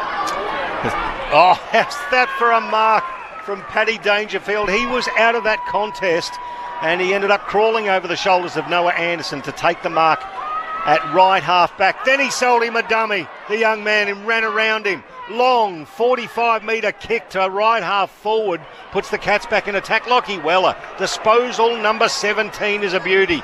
Just the big palm, handball into the corridor, through hands to Holman, tackled by Jack Bowes. It's going to be a free kick back, though. It might go back to David Swallow. I think Max Holmes, his tackle, the arm just went up above the shoulders.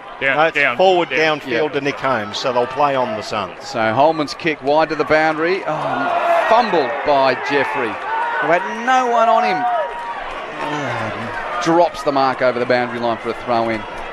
But it's good to the Suns. They're not going in the shell. They just keep playing this really attacking brand of footy.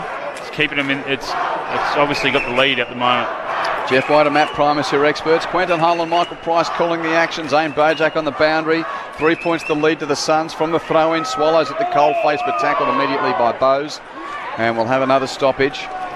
Dave Swallow, the number 1 draft pick in 2010. The Suns' first pick in the draft. Playing game 200 today. Ball up right half back for the Cats. Left half forward for the Suns. It comes to Swallow. Rush kick inside 50. O'Connor in front of Jeffrey juggles the mark. And Mark O'Connor placed himself well at the drop there to take the grab for the Cats just inside defensive 50. The man from County Kerry in Ireland comes out of defensive 50, kicks it to the broadcast wing. Henry! Oh, came off his hands. It was a big fly, and then he gathered at ground level, kicked it towards Cameron. Lockie Weller put himself in. Cameron tackled him to the ground. The ball spills to Ballard. Could have been holding the ball there. It didn't hit his foot. Actually, he got swung around. Throw. It was a throw. Okay, so I thought it was a free kick. It was a really good tackle there from Ollie Henry. Charlie Ballard will stand the mark as Henry will probably have one of the last kicks of this first half. He plays on, kicks it towards Hawkins inside 50, comes off hands, and there's the siren for half time. 25 minutes and 47 seconds for the quarter. That is 47 seconds of time on. That shows you that there was only one goal scored in that 5 quarter. minutes and 47 seconds of time on. Feels like 47 seconds, us old-timers remember 25 minutes. That's exactly right. Pricey. Oh, dear. Showing my age there, but 3.9.27 the Suns, 3.6.24 the Cats. It's a 3-point margin, and in that quarter, Lukosius was the only goal scorer. He's got a couple for the match for the Gold Coast. The single goal scorers there is Joel Jeffrey. Outside of that, Geelong, all single goal scorers, Jeremy Cameron, Patrick Dangerfield and Jack Bowes against his former side. The only goal scorers for the Cats. So the Suns with 1 goal, 6. The Cats with 2 behinds. And it's the hosts leading it by 3 points at half time. Obviously handling's tough out there. There's a fair bit of pressure in the game. The D's and the Swans are not too far away. We'll keep you up to date with that throughout the afternoon. A reminder, the ABC Listen app has that call on the AFL button. Thanks for tuning in on the AFL Extra button. If you're tuning in on the Listen app today, I hope you're enjoying that new service that we've got through the Listen app this season. Fantastic to bring all those games through the Listen app to you. The Extra button is where you can find Fremantle and West Coast later on this afternoon, or of course some local radio through Western Australia. Many of our listeners getting the doubleheader footy day here over in Carrara before we get to the Derby. Matt promised Jeff White explanations, please, as to why there was only 1 goal in that quarter and why everyone's fumbling. Well, I think the Suns just brought really good heat all over the ground, and the Cats' backs make it really hard for you to score. So they dominated. They were plus 11 in contested possessions. They won the inside 50 count 14-7, so doubled what they were able to do. They dropped some marks, they missed some kicks, but that was a bit of the Cats' pressure about how their back set up. But they just dominated. They just couldn't capitalise with some of their youth kicking the ball inside 50 there and some mistakes they made. But I think Dewey will be really happy. They've got their contested ball going. They're outside. They're making the Cats play really slow. How many times have the Cats just been held up and chip? And they did that 2 years ago. The change they made last year, the Cats, when they won their flag, was they played quicker out of their back 50 and gave their forwards a better look. They're playing really slow, which is a credit to the Suns and also a bit of the panic and how the Cats have gone about their first couple of weeks. So, look, I reckon advantage to the Suns. They're playing with great energy. Can they, the big question, can they replicate that for another 2 more quarters? Because you know the Cats will keep on asking some questions. Chris Scotts will make some adjustments at half time.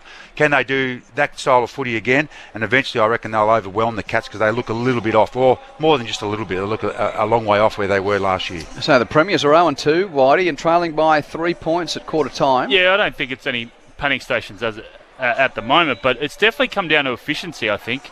Both sides. The efficiency needs to lift. They've seen a few times there where the Suns have got the turnover for Geelong inside the arc, and then they've been able the ability to go forward, and they've got them on the goal side. The other way with the Cats, it's just when they were able in the first quarter, able to connect by hand and feet going forward, they were able to cut up the Suns' defence. But it's a bit of an arm wrestle, isn't it? In between those arcs, and you look at Lockie Weller's had 18 possessions, Stewart's had 16 possessions off the half-back line, McPherson's had 14 possessions off the half-back line.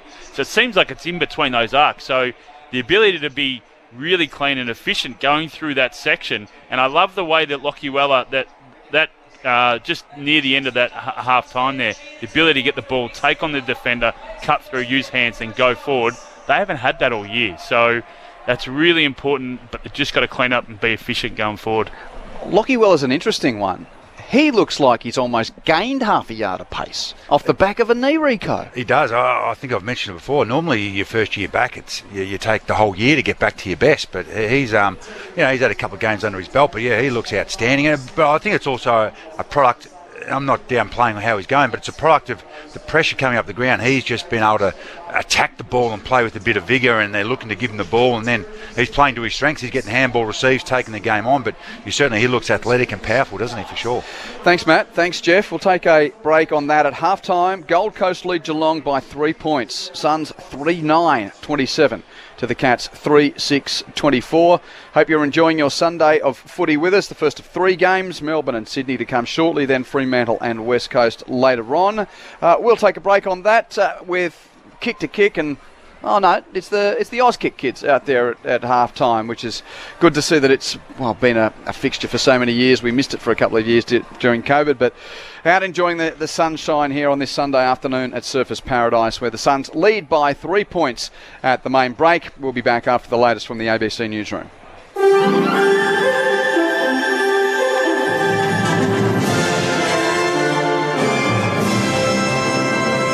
ABC News with Satyam Weinstein. The federal opposition says it will double down on its determination to win the next election after losing the seat of Aston in Melbourne. The historic win for Labor has so far seen a 7% swing towards candidate Mary Doyle, with postal votes yet to be counted. It's the first time in more than a century that a government's won a seat from the opposition at a by-election.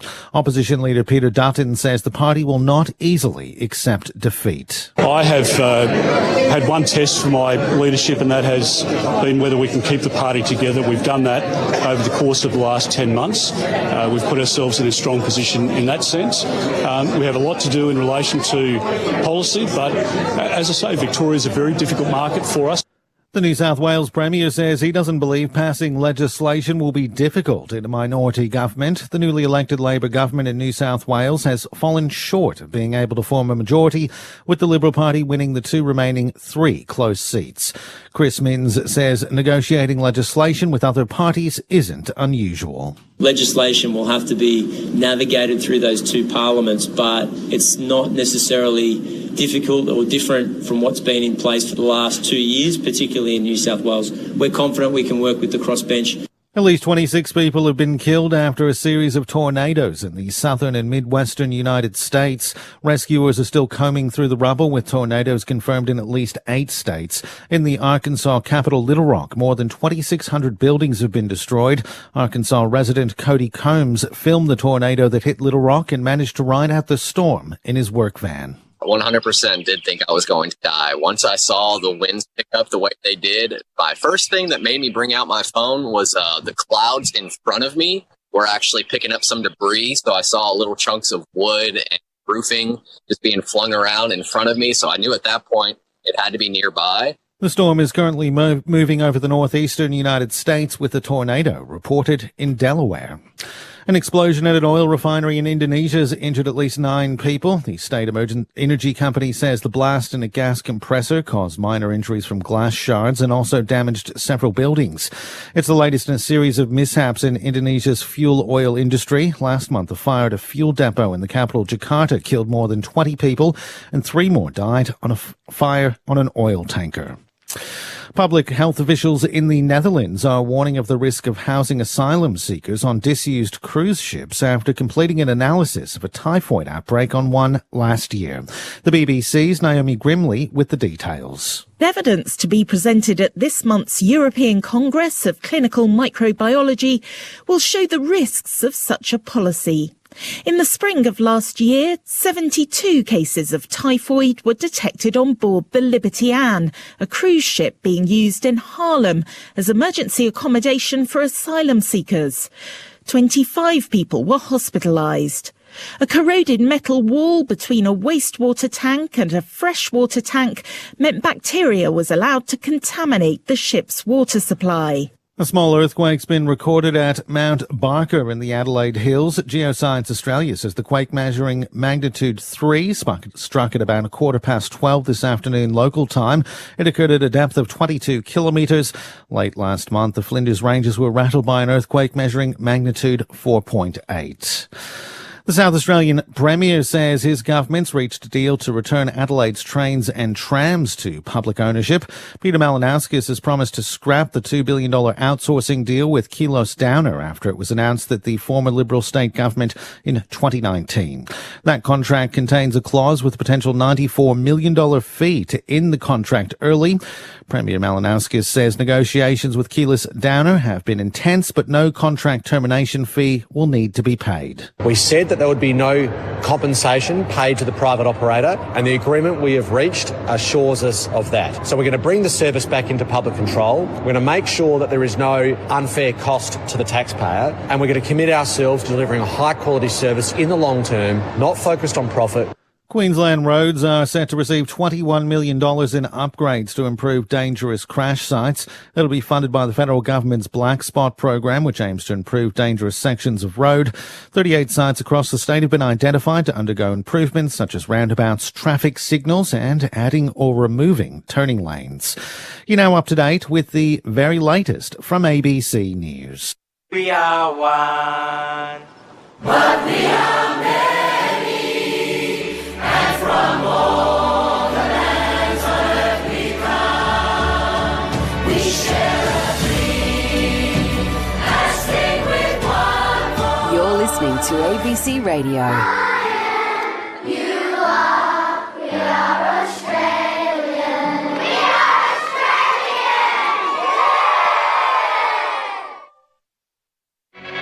Australian. Grandstand AFL. Now streaming every match on the ABC Listen app. Look for the AFL button. Weller picks up. Dangerfield tackles him. Umpire says holding the ball. Slight angle to the right. 30 metres out. 4-step approach for Dangerfield. And the maximum result. Comes out to Brian Myers inside 50. Oh, this will hurt. Bowes. Jack Bowes has got to have a shot from 40. Slight angle to the right. From 45. Puts it through for the Cats. That's his first goal in the hoops. Segler hand passed it into Danger's chest. And it ricochets to Weller of the Suns, and now they ping off half back. Hand pass to Miller. Kick inside 50. Marked by Lukosius. Unmarked 35 out. Lukosius straight in front. 40 metres out. Right foot drop punt. Pumps his fists. He likes it. First goal for the Suns. Close. Hands to Buse from 60 out. Drills it down the throat of the presenting Jeremy Cameron. Left foot strike. It's a thing of beauty. He is one of the best kickers of the Sherrin that the game has got at the moment. McPherson kicks to half forward. Casbolt marks. Plays on with a hand pass which goes along the ground. King picks it up. Hand passes to Lukosius. Open goal. Kicks the goal. Suns in front. Lukosius has two. The 2023 AFL season. On radio, ABC Sport Digital. And now streaming on the ABC Listen app. Just the one goal in the second term. Welcome back to Carrara. Quentin Hull and the team are with you to take you through Gold Coast and Geelong. And it's the Suns leading by 3 points. 3-9-27 to 3-6-24. That was after the Cats led by 7 points at quarter time, but Jack Lukosius, he's the only multiple goal kicker and he kicked the only goal in that second term. He has two. Suns by 3 points at the main break. D's and the Swans just getting underway. The MCG, the F1's just started as well, but there was a stack on the first lap, so it's been red flagged. Bit of drama there in the Australian Formula 1 Grand Prix. I don't have too many details, but see if I can. I think Oscar Piastri escaped anything in that, but plenty happening around the place in sport today. A reminder for our listeners on the Gold Coast, we'll be taking you to the back end of your NRL Sunday. There are two games being played today. Canterbury, Bankstown and North Queensland play in the late game at 6:15, and we will pick up the second half of the 4 o'clock game between Cronulla Sutherland and the Warriors. So as ever, if you're listening to an analogue radio or not hearing what you want to hear, get on the ABC Listen app. You can choose the league. You can get your choice of AFL games as well. Just download it from your app store. Great that we've got the AFL streaming on the Listen app this season and beyond. Righto, Pricey, 3-9 to 3-6. That's the main start. Suns in front. What are the other numbers telling us? Well, possession-wise, Gold Coast are only leading that +2, 187 to 185. The disposal efficiency, both teams have cleaned that up to a degree, 73% to the Gold Coast, 72 for the Cats. Clearances, Gold Coast have got that 15 to 8 inside 50s. Cats have got that 27 to 25. Individual stats, Lockie Weller for the Gold Coast Suns has got 18 disposals at 89%. He's had 344 metres gained. Darcy McPherson with 14 touches and Tuke Miller with 14. Special mention to Sam Collins in defence there with his 10 touches as well. Tom Stewart, what a brilliant return from him. 16 disposals. He's also had 6 contested possessions. Cam Guthrie was 16 and 6 contested. Patrick Dangerfield, 14 with 8 contested and 353 metres gained. That is a game high. For the Cats outside of Lockie Weller. So he's really pushing hard, Dangerfield, and 4 inside 50s for the Cats skipper to go along with a goal. But that's their efficiency inside that forward 50 that has been burning Geelong. They've been looking at it around about 33% for their efficiency inside 50 out of their 27, and the Gold Coast were operating closer to that 50% mark. So they're just taking more chances, even though they haven't been kicking straight. Tall Timbers, what do you think? It's a good, scrappy game, even though the skills haven't been right up to par. Well, Ed, you're right, Pricey. It is a scrappy game. There's been bugger all stoppages throughout the game. It's been just more of a turnover game, but the Suns have dominated that. They've been able to, as we mentioned before, they've been able to slow down the Cats' ball movement, make them stagnant, kicking to one-on-ones or long down the line, which isn't how Geelong like to move the ball. If you look at the uncontested marks, the Cats have had 55 uncontested marks, but have only been inside 50 a small amount of time, and that's not how they went about their footy last year. When they marked the ball, they were open side to their runners, as Smith, their small half forwards, but they haven't been able to do that. The occasions they've done that, they've looked pretty dangerous, but the Suns have been able to shut them down, and they've just made some poor decisions or fumbled the ball a little bit, the Suns, on crucial times. But as Whitey's mentioned a few times, they've made some blues, but they've kept on trying. They've kept on asking questions through the middle of the ground. They've gone back again, even though they might have dropped a mark or missed a tackle or whatever they've done. They've kept on attacking the game. And if they continue that mindset for 2 more quarters and apply some really good pressure, they're going to give themselves a great opportunity to win this game. And I'll be really interested to see if the Cats can lift their work rate on ball, because apart from Dangerfield, he didn't have many guys helping out around the ball there, where the Suns' collective unit was able to get on top of them and starve the Cats of a lot of shots on goals or inside 50s. It's interesting you talk about the uncontested marks, because that's what the Cats love to do. They create that space, they'll push back, and then they'll lead into that area, and that's what the Suns have said, hey, you can have that space, get that uncontested possession, we will man up further down the line. So that's what's created those long kicks that Geelong have been forced into. So for Geelong to break that, they've got to try and get those 45-degree angle kicks and then try and spread the other side and try and just shift the Suns' defence, push it on the other side, create that breaker line, which they're so powerful at doing, so very good at doing. So they certainly would have spoken about that at halftime, a number of other things as well about the efficiency, but the Suns, I just like the fact that they just keep going, Pricey. They're continuing to take on the game. King, even though he's dropped a couple of easy marks that you think that he would mark, he's still going for his marks. He's still trying to contest and bring the ball to ground.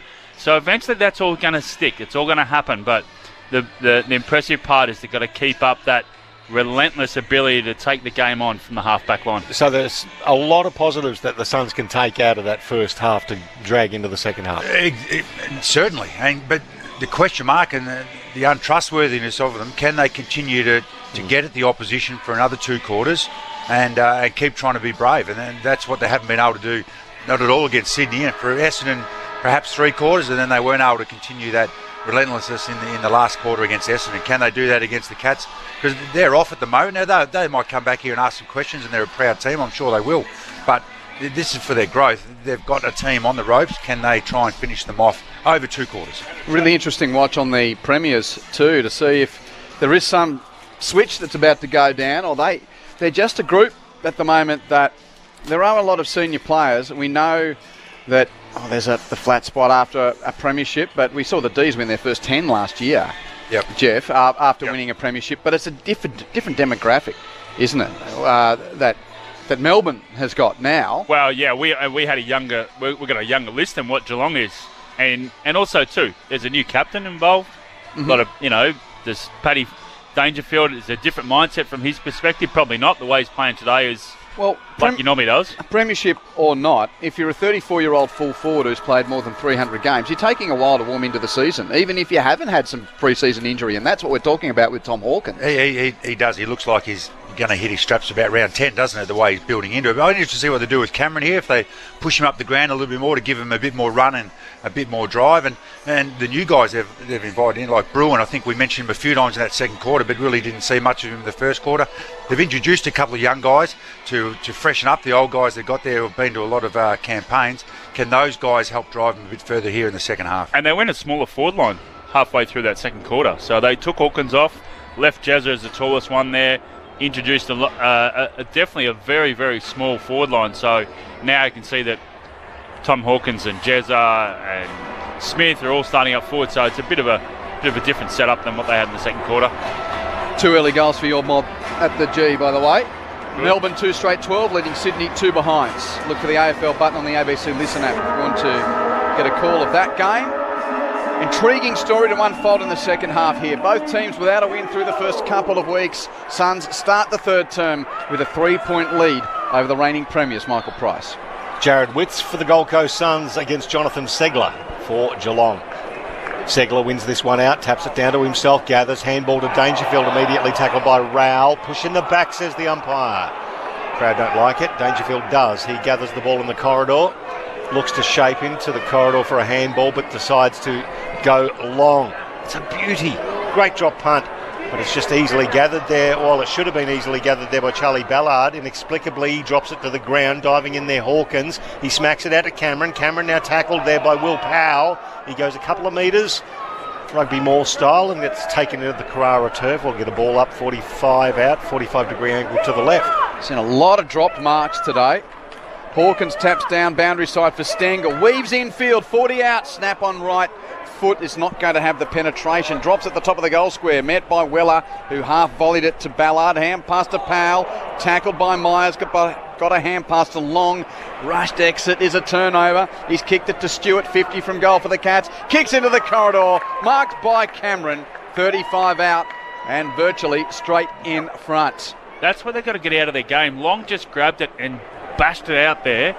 Geelong always set up. He had 2 guys near him to use as the hand pass to get through that. That's what they've got to get out of their game. Got to be better composed, don't you? Yeah. Especially against those teams that really set up well behind the ball. And Cameron eyeing up the goals at the big screen. Andy's kicked 1 goal so far this afternoon, a couple of steps. Beautiful, pure strike of the Sharon. And another goal for Jezza Cameron, and that puts the Cats back in front. 4-6-30. Plays 3-9-27.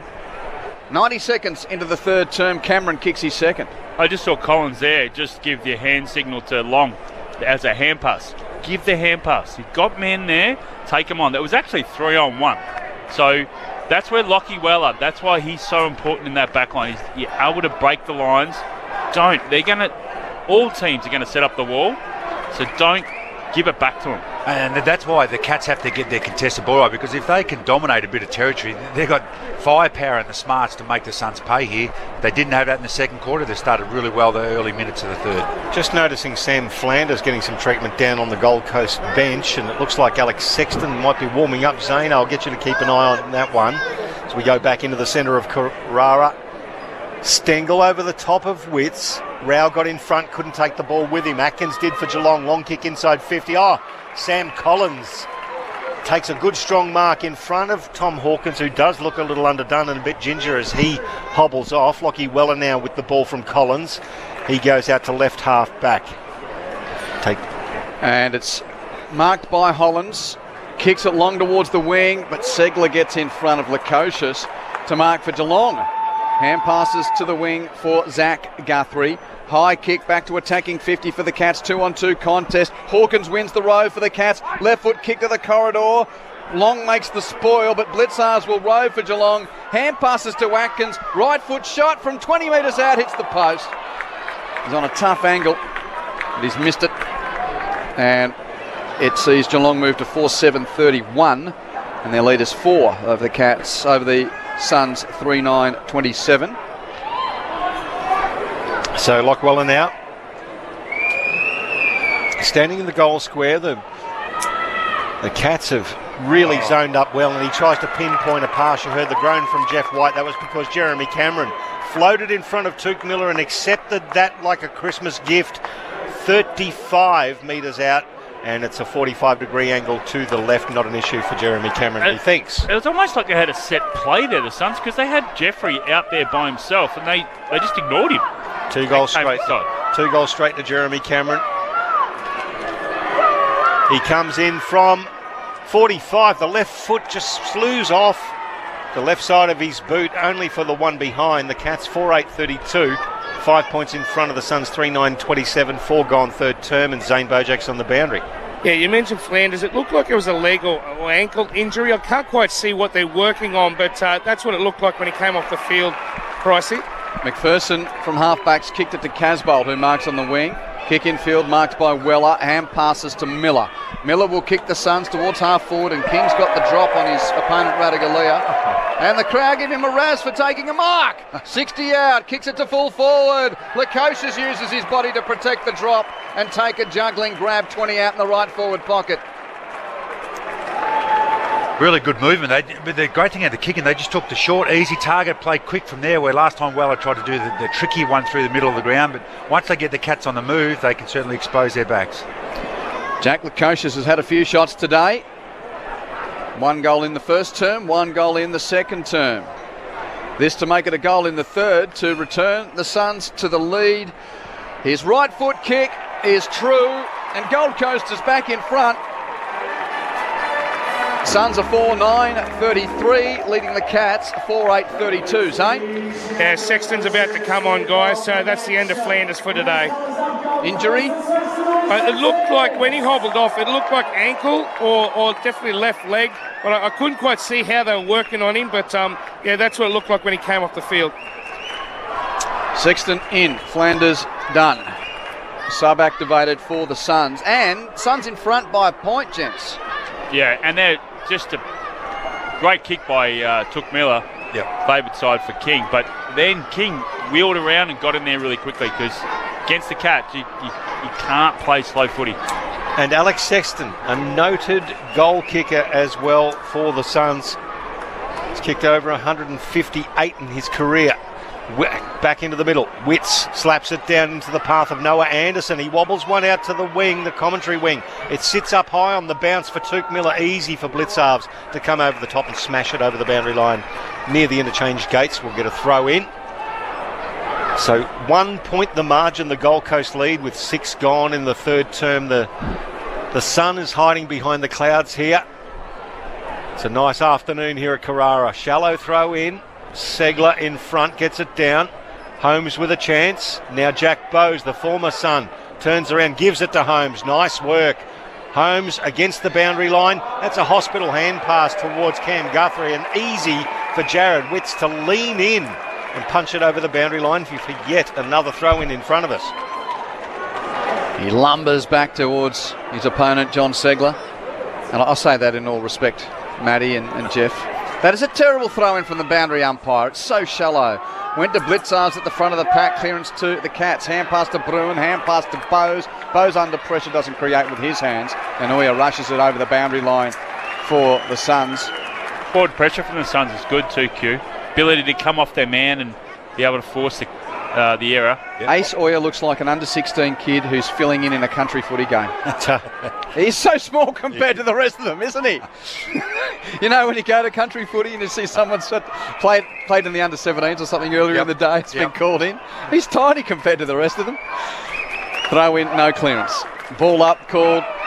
Just attacking side of the wing for the Cats. Clean possession. Segler kicks it infield, and there he is, the kid sub. All respect given to Oya. Couldn't take the mark. Smith picks up for Geelong. He's tackled. Got a hand pass away to Cameron. Cameron's indiscriminate over the head hand pass. Stolen by Long of the Suns. Rush kick towards the wing. Gathered well by Witts. Hand pass to Holman. Tackled by Guthrie. Just got his hand pass away in time. Picked up by Swallow, who boots it around the boundary line. And Jeffrey marks for the Suns. He's got options aplenty up forward. He kicks a high ball on the head of King. Got nudged underneath it by De Koning. Holman comes through, cleans up De Koning with a mean hip and shoulder, which looked legal at first sight.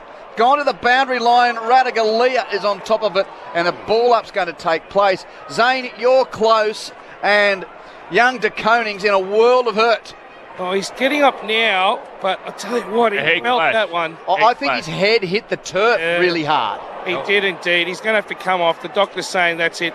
You're coming off for an assessment. Yeah, and Holman's coming off too. He's got a cut eye. It's a head clash. Yeah, head clash.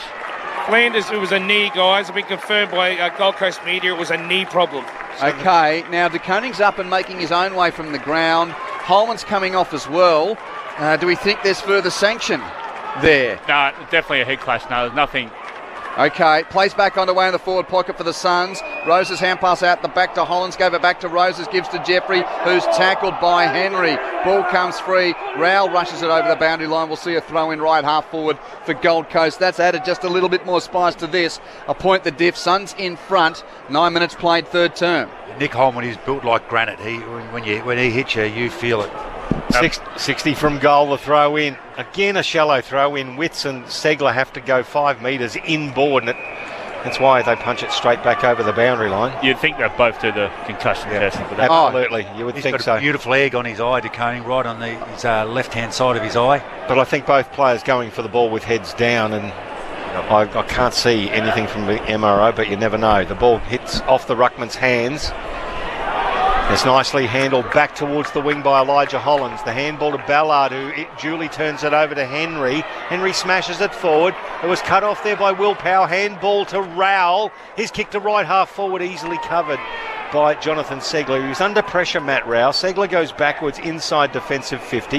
The Irishman O'Connor wants to go right across the goals and then comes back and finds a little chip pass to find Cam Guthrie, still inside defensive 50 at left half back for the Cats, trailing by a point. It's been far from pretty, this one at Carrara. Both teams just desperate to try and pick up their first 4 points of the season. As a chip back to fullback marked by Zach Guthrie, he kicks it to Smith. Smith kicks down the corridor and Stewart takes the grab. Still inside D50, Tom Stewart. 40 from the goal, he's defending at the southern end. They can't play on quick though, can they? The Suns are doing a real good job of making them go sideways and nowhere fast. Stewart kicks to the half-back flank and Dangerfield presents, marks and runs away from Lukosius, who slipped over. 2 bounces to the wing for Danger. Kicks it to half forward. Collins smashes the share into the foot of the pack. Picked up by Henry of the Cats. Kick infield marked by O'Connor. Probably just too far out, man on the mark, 57 or 8 from goal. So O'Connor sets it up to the top of the goal square and a leap from Blitzarves. Clean hands and clunks it, top of the goal mouth, 20 metres out. Well, I jinxed him, didn't I? They're playing slow, and then also Paddy Dangerfield said, well, let me take control of that, and turned his man inside out, played on quick, and then once they go fast and get it in there nice and long, that Blitzarves from the wing creates a lot of damage. Fine grab from Mark Blitzarves. Looking to return Geelong to the lead in this gritty, messy, seesawing affair at Surfers Paradise. Blitzarves off the instep has missed from 20 metres out. That's a point.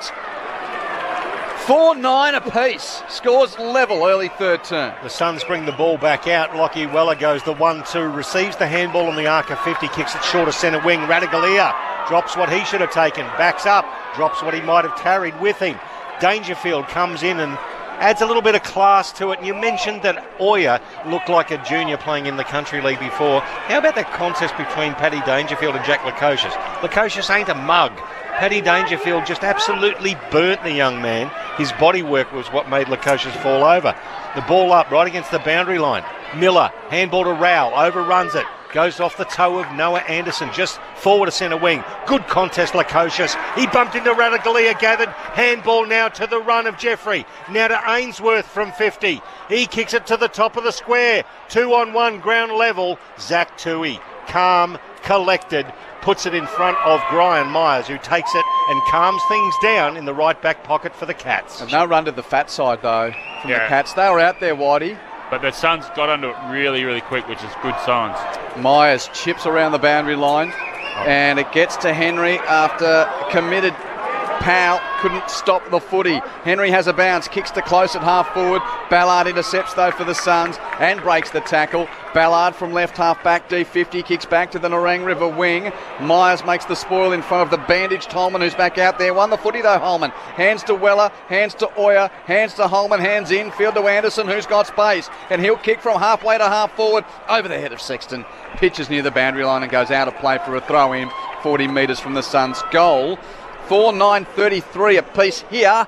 Meanwhile at the G, 4 minutes left in the first two. Melbourne 4 straight 24 lead Sydney 1-3-9. The Cats with 33 inside 50s to the Gold Coast 29. Ruck contest. Casbolt bumps his opposing ruckman out of the way in blitzars. Zach Tui explodes onto it for the Cats, kicks it long over the wing. Hawkins can't drag it in with one met. Sam Collins dealing with him at ground level as well. Hawkins gathered, well, he actually gathered the leg of his opponent. The ball spilled away. Will Powell picked it up and he's tackled into the ground by Ollie Henry. We'll get a throw in just forward to centre wing in favour of the Cats on the Nerang River side of the ground. Scores are tied up here, 4:9:33 apiece with 14 gone of this third quarter. Picked up there for the Cats and hacked around by Isaac Smith, but it's smothered off hands. Bounces back into the arms of Tui. He's tackled, loses it, into the corridor. Holman, off a step, kicks it in the Lukosius direction. He was held by O'Connor. Nothing says the umpire. O'Connor ran away with it. Lukosius tried to tackle him. He ducked under it. O'Connor could have been a free kick either way. Now Zach Guthrie, the handball back to Tom Stewart, testing out the knees here as he's chased by Holman, who gathers him, holding the ball. 45 out, but right against the boundary line underneath the small scoreboard. Nick Holman wheels around onto his left, sizzles a pass, absolutely drills it down the throat of the young man in King. He couldn't drop that one. It almost cracked his ribs as it hit his chest. A great 5 minutes, Holman, hasn't he? The knock on the tall back before, the win on the wing over here, and then that effort over here was just outstanding, and then the kick to finish it off. That's what we were talking about pre-game, and different classy players, but it's those players who just have the will to keep going. Ben King puts a smile on the dial of the Suns fraternity behind the goals. And he kicks his first for the day, 5:9:39, and the Suns lead by a goal, 4:9:33, with 15 gone to the third term. And Jeff's all over it. He's seen Gary Rowan run out on the field, Whitey. So we're assuming that De Koning has been subbed out. So Rowan in, De Koning out, Suns by a goal. Great effort by Holman to come to go through that head clash, come back on, and then be able to do what he's even going up forward, up on the half forward flank. And then his ability to spread, pick up and get Tom Stewart holding the ball. Outstanding effort there. Not in the AFL era has the reigning premier failed to win a game in the first 3 weeks of the next season. The Cats are staring down the barrel. Goal the diff. Suns in front, centre bounce. Swallow, the 200 gamer, taps it towards Miller. Picked it up off the deck, hand passes to Oyer. Clearance for the Suns. Kick inside, 50 pitches in front of Lukosius and also Zach Guthrie out the back, roved by O'Connor. Hand pass to Guthrie. Now O'Connor, the kick clears defensive 50, but McPherson gets in front of Myers. McPherson marks for the Suns, 60 out. He'll kick back to full forward. Casbolt, the target, couldn't mark Lukosius. Taps it to the pocket for Holman. He is kicking a point. Across the face, Nick Holman, 7 the diff at 5:10:40 to 4:9:33. There's so much energy here from the Suns. Cats got to lift. They've got to find something. Well, they brought the ball back into underneath the small scoreboard. Cam Guthrie. They need to get down there and into the ground and give their backs a rest and ask some questions of the Suns' backs. Well, Gary Rowan's got back into the defence and accepted that ball, chipped it forward to Zach Guthrie. Went past for the 1-2 handball, but stagnant otherwise for the Cats. Now, that's a nicely weighted kick. Tanner Bruin comes in, only his 8th disposal for the day. Kicks it inside 50, looking for Henry, just punched away from him. Good spoiling effort that came from Jai Farah over the boundary line. We'll get a throw in. 55 from the Cats' goal at left half forward. They're trailing by 7 points, Geelong. 17.5 gone third term. On ABC Sport, Michael Price, Quentin Hull with your experts, Jeff White and Matty Price. Both subs are in the game. Alex Sexton in for Sam Flanders for Gold Coast. Gary Rowan in for Sam De Koning. From the throw-in, Suns win the clearance high. Kick from right half forward to the wing. Casbolt splits the pack. Ground level though, Holmes wins it for the Cats. His hand pass into the boots of Swallow. It ricochets out of bounds on the full. And Holmes will get the free kick for Geelong. The Cats fans just starting to get a little nervy here at Carrara. Holmes kicks it around the boundary line, finds Segler at half forward, 2 kicks from goal, wheels infield, gets on his right, bangs it to the pocket looking for Hawkins, third man in, has power to smash it away over the boundary line for a throw-in. Been a good return from him, hasn't it? Not huge on the possession sheet, but done some really classy things and chopped out when needed. They've zoned off really well. Farah, Powell, Weller to a little bit, Ballard, they've really helped each other in that back half. Throw in, left forward pocket for the Cats. Taken out of the air by Witts, who plays on and puts it onto his left shoe, kicks it in the Holman direction. Well done, Zach Guthrie, but Holman jumped back in at ground level, extracted the ball. Now he's underneath it. Dangerfield on top of him with Zach Guthrie, and the umpire will come in. Great effort again from Holman. Hawkins has given a gobful to the boundary ump and is now complaining to the field ump about that throw-in. Well, the last lot of throw-ins on this commentary side have been extremely shallow as Hollins gets dragged off the ball. Bruton puts himself in, dragged off it now. Noah Anderson, sweeping handball to Witts to Holman. They're onto the wing. Now it's with Ainsworth. King advantage by the kick. The young man, he gets it through the hands. Oh, brilliant tap on King. It can't be picked up by Sexton. Yes, it can in the goal square. He curls around, but he hits the post from the top of the goal square, if you don't mind. 5:11:41, place 4:9:33. That's the Lou Richards you'd have to fall over to miss it, and he did. Pricey's bought a new pair of binoculars this season. He's whacking them on the desk. He's that frustrated with it. Kick-in's gone beyond defensive 50 and out for a throw-in. Oh. Sorry, apologies. No, I'm worried about your binos, mate. Don't wreck the prisms. Throw-in. Left half forward for Gold Coast, right half back for Geelong. Bowes does the roving for the Cats. Kicks them towards the centre of the ground. Cameron the target. Ballard nudged him away from the drop, couldn't complete the mark. Cameron wraps him up, ball up. Right in the middle of Carrara. Suns leading by 8 points. 20 minutes played, third term. 5:11 to 4:9. From the stoppage, Bruin picks up. Hand passes out the back. Got it to Bowes. Hand pass over the top to Holmes. Kick inside 50s, marked by Cameron. Sticky fingers, Jezza Cameron. He'll have a shot from 45. Geez, that was a good kick from Holmes. Just off centre. Wasn't picture perfect, but beautiful space. Just said to Cameron, there you go. It's out in space. You get after it. Kick to career best 9 here when playing for the Giants against the Suns. The time he sealed the Coleman medal. Cameron with his left boot. Well, I gave him a rap start of the game. That's another bad kick. He's pushed that across the face. It's a point. 5:11 to 4:10. 7 the lead to the Suns. What's happening in the AFL this round? Some wayward goal kicking all round as Sam Collins puts it towards McPherson on the 50. He's buffeted off it by Dangerfield, who picks it up, squirts it inside 50, rode by Smith. Curls it around the body, if you don't mind. It was Jeremy Cameron again. How did he get there? Left foot, 30 metres, and that's a goal out of nowhere that the Cats required. I think he just said to you, Q, yeah, just hold my drink. Well, and then you let me down. I've been up at full pace. I'm wrapping him up. What a goal. It was not the prettiest kick from inside 50, but that is outstanding. We're just watching the replay just then. How did he get there that quickly? But Dangerfield's kicked it. He shinned it pretty much, and at full pelt, 6'5", running to his favourite left leg, snaps it. Beautiful goal. And they're the little mistakes that the Suns have to get out. Like Darcy McPherson just dropped a simple uncontested mark which puts his backs under the pump. They're not efficient inside 50 there, the Suns. They have to be better with those simple mistakes. Jeff White and Matt Primus, your experts on Grandstand AFL.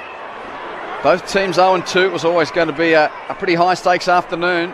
And it's a point the diff. Getting late on in this third term. Centre bounce. Rowell the clearance for the Suns. Puts it on his right boot. Kicks it to the leading Jeffrey. Got a hand. Couldn't mark. Rode by Ainsworth. 50 out. Breaks a tackle. Drills the pass to King. Radigalia spoils from behind. Roving is Cam Guthrie. Can't burst through. He's tackled by Miller. And we'll see a ball up 45 metres from Gold Coast's goal. Still 5 minutes of playing time left in this third term, a vital period of the game. No clearance from the bottom of that stoppage. And the ump will do it again. Meanwhile, quarter time at the MCG. The D's have started on fire there. Melbourne 6-1-37 to Sydney's 139. Ball up, 40 from the Suns' goal. Holman has to play tackler there to wrap it up. No way through, as Zach Guthrie was trying to charge his way into some clear space. Pricey, you have a go. Umpire throws it up. Witts gets it down to Ainsworth, whose kick was semi-smothered. Now Myers from 45 in defence kicks it back into the corridor. Lockie Weller, disposal number 25, coming up, and it's a good one inside 50. Lukosius brings it to ground. They've got a chance here, the Cats, at defensive area. O'Connor runs over it and Blitzar picks it up. He's tackled by Swallow. We'll get a ball up. 60 out from the Suns' goal. They're leading this one by a point. 23 and a half gone third term. Witts in the ruck, gathers, handballs to the boundary line. Miller gathers. He's knocked off it as he kicked it, but touched off the boot. It will be a free kick. No, it won't be. It will be a throw-in. The umpire looked like he changed his mind. There will be a throw-in where the 50-metre arc intercepts the boundary line. And just sense the nerves around both clubs. Winless in the opening fortnight, a point the diff, Gold Coast in front. Boundary throw in, Witts double tap down, got it to Anderson, 50 out, snaps it to the top of the goal square. King presented his chest, couldn't mark, rode by Ainsworth, his hand pass intercepted by Rowan of the Cats. Finds a path to hand pass to the boundary line. Got Stewart on the end of it, Stewart's kick looking for Myers, is spoiled away by Long. Punches it over the boundary line, gets up and gives his teammates a bit of a come on. Suns are really putting in a surge here before three-quarter time. Yeah, locking the ball down well, giving them no outlets, shutting them down everywhere. It's that forward pressure, isn't it? Just the ability to get up on their opponent. Boundary throw in. Bowes rose for the Cats. His hand pass though stolen by Rowell. His hand pass stolen by Guthrie. Cam just hacks it in the air with his handball. It's pinched by Rowell again on 50. Snaps it back over his shoulder to the pocket. Stewart flew for the Cats. Couldn't mark. Ground level. Picked up by Cam. Guthrie's hand pass for the boundary. Well, Witts intercepted. He tried to get a boot to it. Stewart bumped him over the line. And we'll have another throw in, 30 around from the Suns' goal. 5-11 to 5-10. Gold Coast by a short half head, 25 minutes into the third term. All their numbers back here, the Cats, so if their quick kick comes out, it's going to come back with interest for the Suns. To say every player on the paddock just about in front of the centre circles. The ball comes off the hands of the ruckman. Jed Buse overruns it. It spills out in favour of Stengel. He picks it up, but he's tackled. He lets loose the ball. Ainsworth picks it up. He's tackled. He can't keep a hold of it. The umpire's going to come in and ball it up, 45 out. But yeah, all the players apart from Paddy Dangerfield and Jai Farah in the forward 50 for Geelong. Every other player is forward of the centre circles. Ball is in the forward 50 for the Suns. Witts with the front position gets it down, stolen by Cam Guthrie. Through hands Rowan, through hands Stengel. Little chip pass to the run of Isaac Smith in front of Oyer. Great kick. Great kick. Nothing else, that little chip. Didn't need to do anything else, and he didn't have to change stride to receive it. He goes back inside the corridor, and Gary Rowan, the sub, activated for Geelong as Sam de Koning's off the field. He'll have it at right half back, and he's going to go across the half back line. He's missed Redigalia with the kick. Big man recovers, gathers on the bounce, chips it to the wing, and Bowes juggles a nice one. Sorry, it's O'Connor juggles a nice one in front of Holman, in front of the interchange gates. So the Cats get to halfway. What from here? O'Connor down the line looking for Cameron. Too strong, Jeremy Cameron, in a marking duel against Dave Swallow. Got Blitzfast by himself here, mismatch, no one on him. He's 75 out. Cameron kicks it to the pocket looking for Blitzar, but it didn't get to him. Collins got in the hole, Matty. Yep. And Sam Collins takes the mark for Gold Coast. Audacious kick to the corridor, marked by Rowell, still inside defensive 50. He looks wide to the half-back flank. Ill-conceived kick. Holmes got in the way of the intended target, and Farah. Holmes roves his own crumb, kicks infield over the head of Close. Picked up by Long of the Suns. Hand pass. Got it back to Farah, hands it to Oyer at left half back. He kicks the Suns to the wing, and Holman runs hard to mark defensive side of the Nerang River wing. Kicks it down the line, marked by Ainsworth. Stops on halfway, now looks infield, will kick Gold Coast into attack. Kicks it to half forward, marked by Lukosius. Kick and a half from goal. Lukosius wants to move it quickly. Does. Kicks it to the corridor. King can't get to it. Good carriage. Cameron back in front of his opposite leading forward. Off the deck though. Anderson's done the roving. Ball came free. Noah Anderson picked it up. Dribbles it through from 15 metres out. And another goal for the Suns. They're now 7 points to the good of Geelong. At the 28-minute mark of the third term, it's Gold Coast 6-11-47 to Geelong's 5-10-40. Whitey, what about Long then? He had the ball. I was just going to say, had pressure, was thought about blazing, didn't he? And he hand passed it over to Oya, and then they were over to kick it to Holman. He swung around inside with the location. So, yeah, I was just going to say that. And that's where Collins got over to Long straight away and said, hey, perfect. You know, we stuffed up early in the quarter by the use of just getting the ball in the boot instead of using our hands. And that just showed right then, perfect example of how you can move it out of the back line. And geez, the Suns forwards pressure. The Cats backs there as experienced and knowledgeable as anybody, but the Suns pressure has put them under the pump all day today, and another reward for their pressure there for a nice goal by Rao. Anderson, sorry. Anderson, we're back into the middle. Easy to confuse those two, taken 1 and 2 in the 2019 draft as Rao gets involved now against Cam Guthrie in the middle and holds the ball up and will get a secondary bounce. Umpire actually won't bounce it, will throw it up. Witts just muscled out of it by Blitzarves, who accepts it, kicks it inside 50, off the chest of Ballard, roved by Collins. They go outside 50 to right half back. Powell picks it up, handball over the top now to Elijah Hollins. He's tackled there by Jack Bowes. He's going nowhere, umpire says we'll ball it up. It's right in front of the ABC commentary box. The Suns are leading by 7 points here at Carrara. An interesting game, let's say that. It's tapped forward by Ollie and into the arms of Ollie Henry. Tuke Miller gets on top of him. The crowd wants holding the ball. Players appealed for it too, and the crowd not too happy when he said no. A minute left in this third term. Important little phase here, 7 points the difference. Rao controls at base of the pack, shunts it to the advantage of Witts. Couldn't pick up, but does enough to nudge Holmes and ball over the boundary line for another throw-in. Gold Coast has not beaten Geelong since round 7 of the 2017 season. That was here at Carrara. And the Cats, they haven't lost their first 3 since 2004. And never has an AFL reigning premier lost their first 3 the next year. Rowell at the back clearance for the Suns. Hand pass to Long. High ball's going to be out of bounds on the full. Almost hit Alistair Lynch, who's boundary riding for Fox. Nice to know that they've got at least someone at the ground involved in the broadcast. Chip in field marked by Holmes. Holmes kicks to full forward on the head of Henry. Couldn't take the mark. Crashing through. Cameron ducked his head. Tried to get the high contact free kick. The Geelong genuflection doesn't get paid as often these days. And it's going to be a ball up. Top of the goal mouth. Hawkins taps it boundary side. Rode by Rao. Kick smothered. Half a chance for Ratkins. Couldn't pick it up or get boot to ball.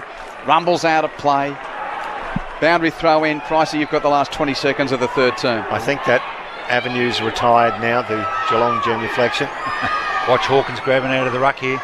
Big chance. It's a shallow throw in. Witts did well though, got his hands to it. Dangerfield entered the equation, couldn't quite pick it up. Picked up by Bowes, he's tackled, he's ducked his head. Suns one holding the ball, but it's spilled out.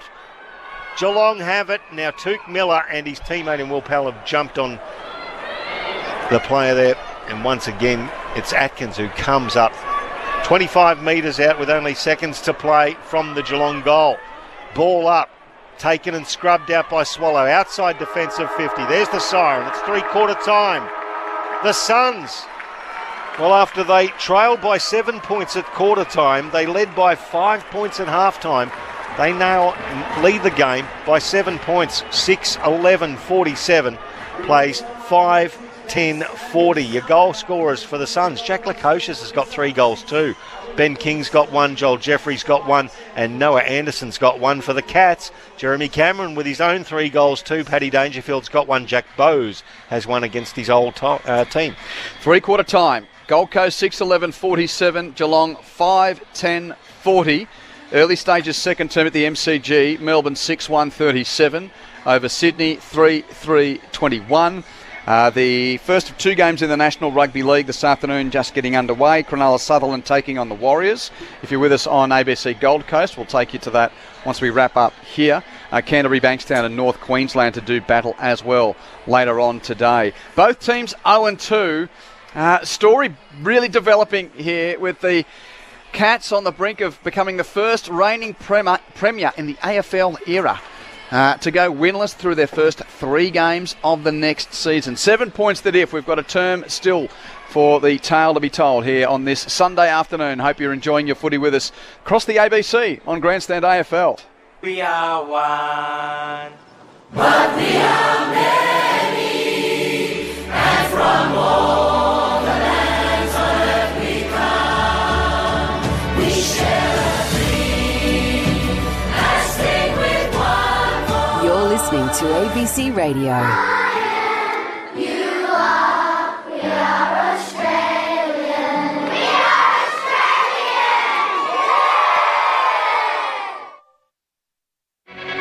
Grandstand AFL. Now streaming every match on the ABC Listen app. Look for the AFL button. Miller will kick the Suns towards half forward, and King's got the drop on his opponent Ratagalia. And the crowd give him a razz for taking a mark. 60 out, kicks it to full forward. Lukosius uses his body to protect the drop and take a juggling grab 20 out in the right forward pocket. His right foot kick is true, and Gold Coast is back in front. Nick Holman wheels around onto his left, sizzles a pass, absolutely drills it down the throat of the young man in King.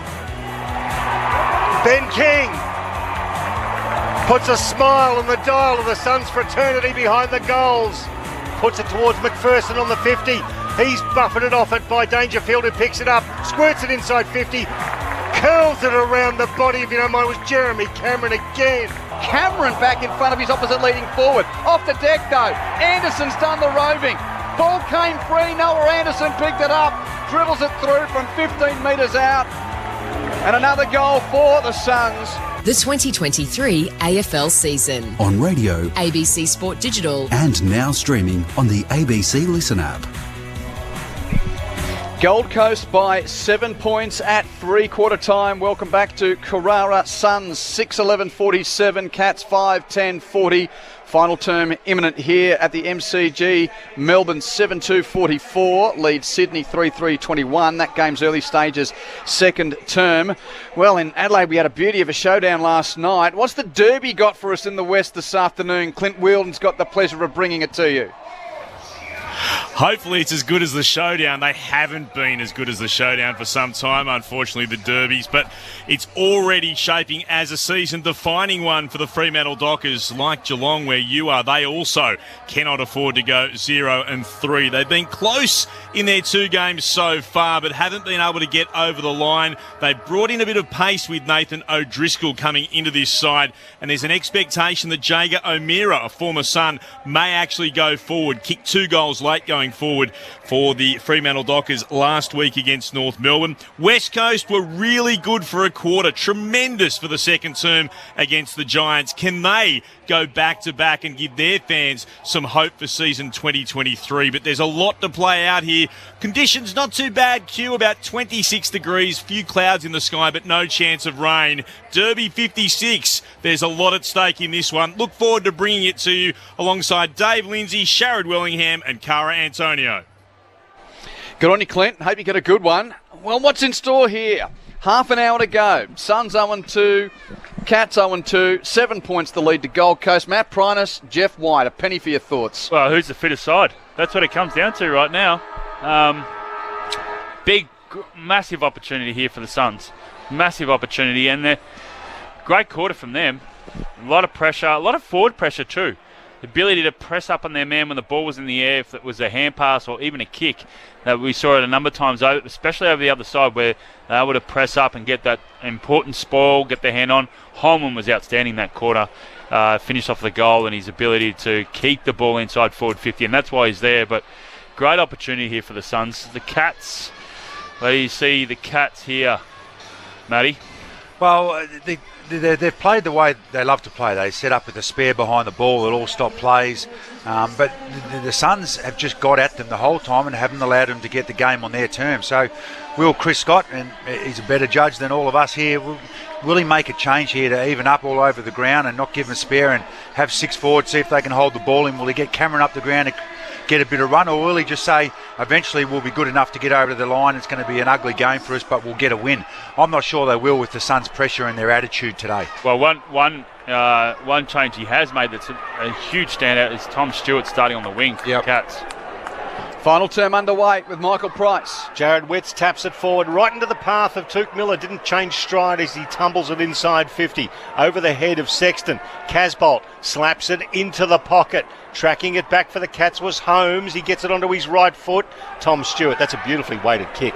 And it drops right onto the 50-metre arc. And Tom Stewart, the surprise inclusion for the Cats, takes it, and then a little 9-iron to the run of Cam Guthrie. He's 70 metres from goal, then goes back to the 50-metre arc to find Tom Stewart again. The Gold Coast are set up well in front of the Cats. Inside defensive 50, Stewart chips into the corridor for Tui.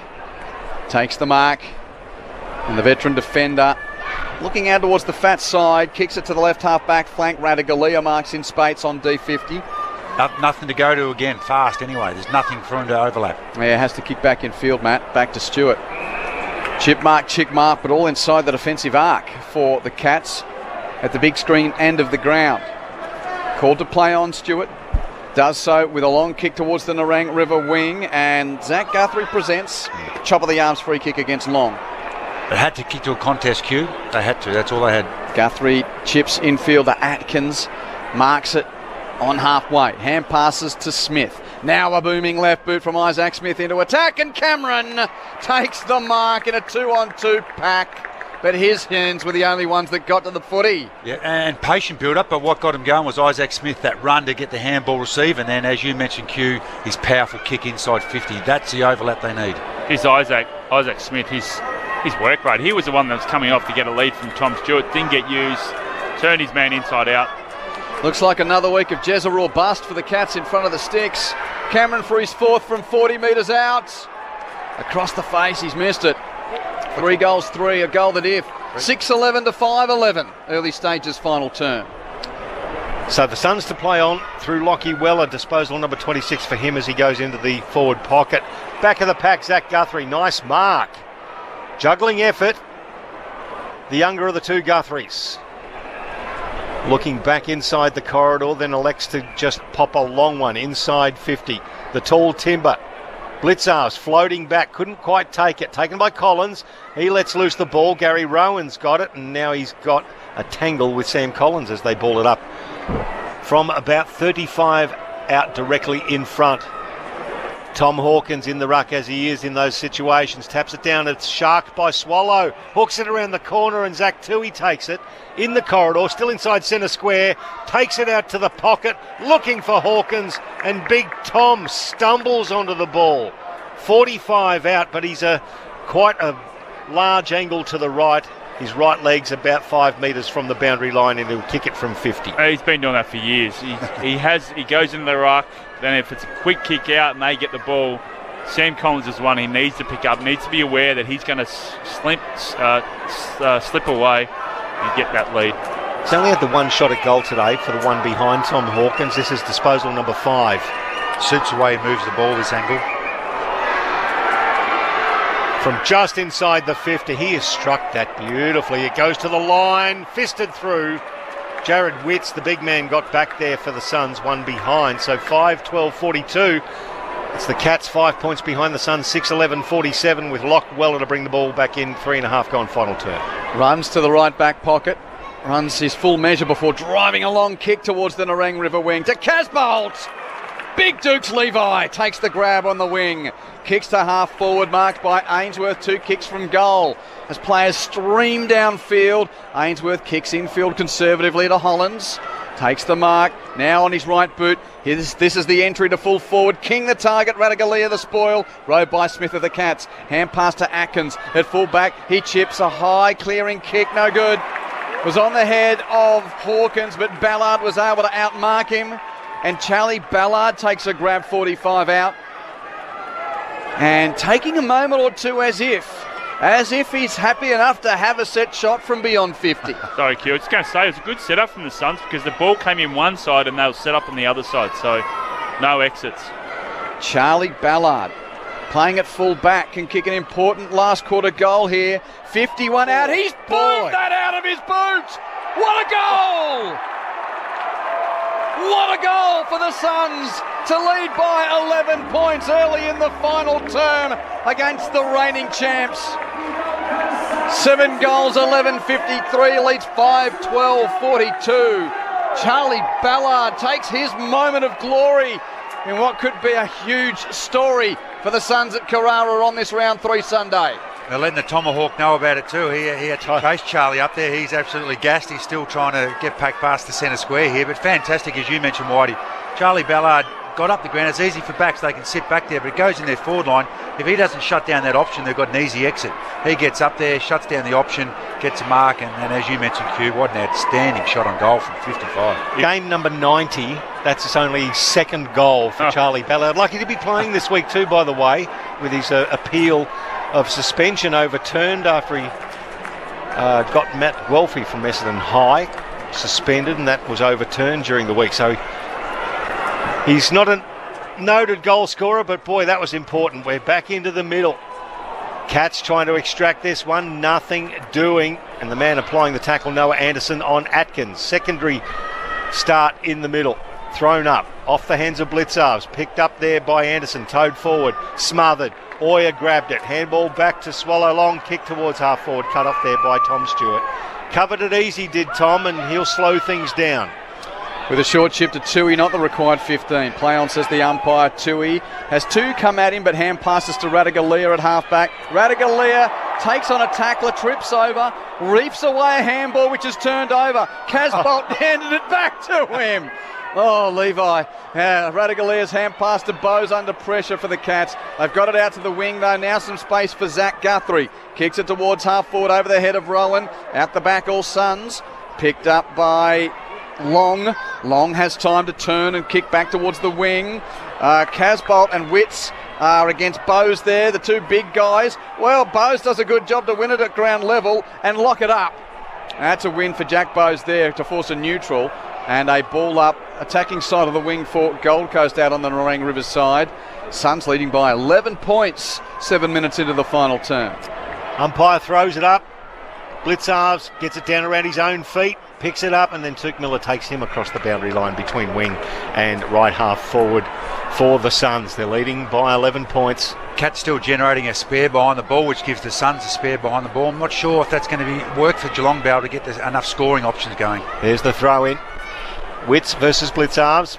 Witts got it down, I'll give that one to him. Anderson outside of the right foot hits the 50-metre arc and easily covered there by Zach Tui, who wants to play on. A monster 45 kick to the wing looking for Isaac Smith. He's got the youngster in Oya, who did well, got tackled, ball got spilled out of his arms, back into the arms of Holman. He missed Oya with a return handball. Now Jeffrey comes in on the boundary line, 75 from goal. He's going to kick it high, inside 50. Casbolt the target. I tell you what, Zach Tui stood his ground. Casbolt bumped into him, but Levi Casbolt was the immovable object, did not budge. This is a Levi kind of kick. Oh, from 50, 45 degree angle to the left. He has been great today, Big Casbolt. And they've taken full advantage of the fact that De Koning has gone out of the game. So the 2 tools have been able to control the air up forward. 13 possessions, 10 of them contested, and 5 contested marks. Levi Casbolt leans back and pulls it left. 54 plays, 42, 8 points the margin. Suns lead, 8.5 gone. Final quarter. What about the win from the young fella here against Isaac Smith? The experience and class, a great effort. Smith goes short with a kick in to Stewart in the pocket. 2 goals the difference, 7-12 to 5-12. Stewart short to Smith, hand pass on to Zach Guthrie, gave it on to Brun, kicks it around the boundary line, picked up by Cam Guthrie, who kicks it out on the full. The only thing that suggests Geelong might be able to win this game, gents, I dare suggest, is the fact they're only 2 goals down. Yeah. They don't look like it at the moment, the Cats.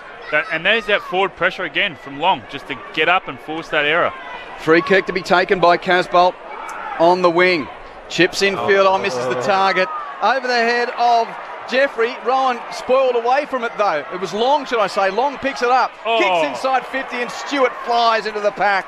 Takes a great defender's mark for the Cats. He moves it quickly to the left half back flank, and there's space here as O'Connor marks. plays on, chips it along the edge of the centre square, marked by Bowes. Hand pass on to Cam Guthrie. His kick doesn't really hit. Blitzarves gathers on the half volley. Hand pass to Myers, hands it to Henry. The momentum stunned though. Henry's kick is wide on the head of Cam Guthrie and punched away by Witts. Rolls towards the boundary line. Guthrie back after it to pick it up. Hands it to Hawkins, who looks old today. And he chucks that over the boundary line deliberately. Free kick to the Suns. Didn't they, Butcher? They had 3-on-1. It's just so unlike Geelong, their decision-making and slowness. Suns' pressure is great, but, geez, that should have been a better opportunity inside 50 than for the Cats. And I say that with all due respect. He comes off a hampered pre-season, but in the heat today, he was lumbering there, the great Cat Tomahawk. Ben Long from right half back, kicks it down the wing. Good mark by Segler. His big frame certainly overpowered young Malcolm Rosa. So Jonathan Segler, the former Hawk, just forward of centre wing on the outer side. That's a wobbly kick inside 50. Good mark in defence taken by Charlie Ballard. Stood tall in the pack. He flares it out left now through hands. Darcy McPherson under pressure. Tackled, holding the ball. That is a great chase. And that is what Gary Rowan and his pace will do for you. It could be a game-saving tackle, that one. They were out. The Suns had 2-on-1, 3-on-1 out here. Absolutely, Whitey. Darcy McPherson was off to the races, and then Gary Rowan, just a flash of light. There he was. He'll have to shoot this from 50, 45-degree angle to the right. The Cats desperately need it. They trail by 8 points. Gary Rowan, the sub-activated for Sam de Koning. Oh, that is a magnificent drop punt. Magnificent. Goal umpire didn't move. Cats within 6 points now. 11 and a half gone final term. 6-12-48. Plays 7-12-54 to the Suns. I was going to mention before, the only thing that's going to cost the Suns a win here is they had the ball at half back, their decision making. They kicked it long down the line to Segler via Small. Just the wrong option then. And then Darcy McPherson, just the awareness, as Whitey mentioned, he had numbers around him, didn't have the awareness of getting tackled down. Just those decisions and the awareness and composure are what will cost the Suns. If they can keep their minds about them, they'll be able to get over the line here.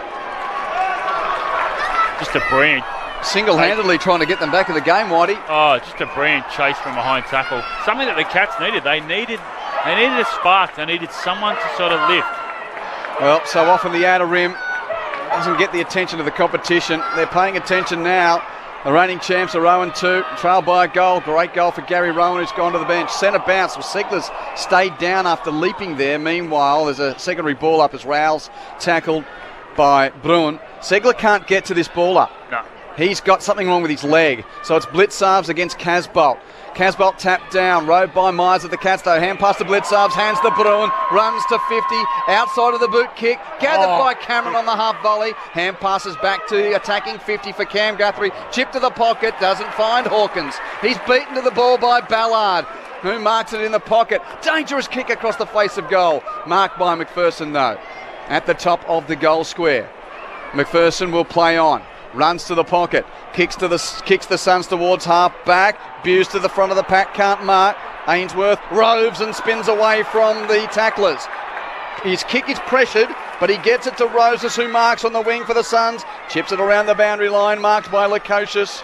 Suns just forward of halfway, as Jack Lukosius will slow things up for the Suns, who lead it by a goal, 13 and a half into the final term. Now he gets it moving. Already a couple of goals to his name, 3 in fact. Oh, Ben King!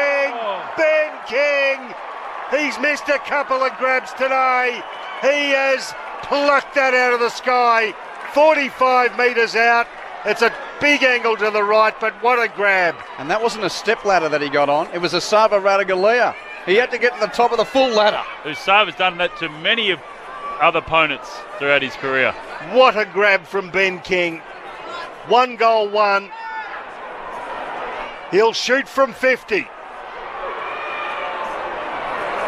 They don't mind it. It's a little thin, though. One behind. 55 plays 48. It's a 7-point ball game in favour of the Suns with 14 gone to the final term. Zane Bojak's on the boundary. Yeah, Segler was also part of that. King went up over both of the big men. He's struggling a little bit out there, but he's tough. He's staying out there, the big man.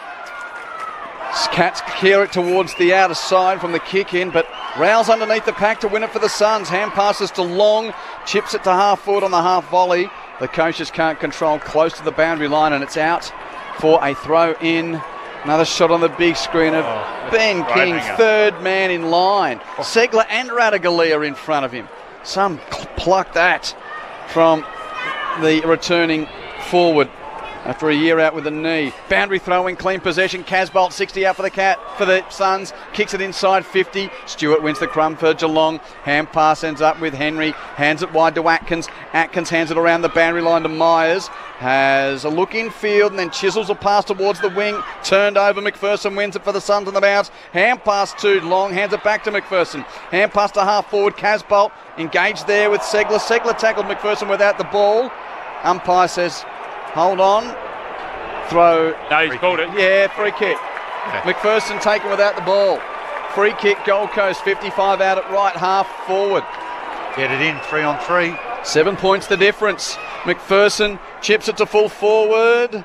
Jeffrey has to tap it down, playing spoiler with O'Connor in front. Ball close to the boundary line. Buse puts his head over it to lock it up for the Cats. And we'll see it tossed in the air in the left back pocket for Geelong. Right forward pocket for the Suns. Gold Coast leading by 7 points, 16 minutes final term. They can sniff it here at Carrara. Umpire throws it up. Rosas with some tight work on the boundary and eventually he just takes it over. We'll get a throw in.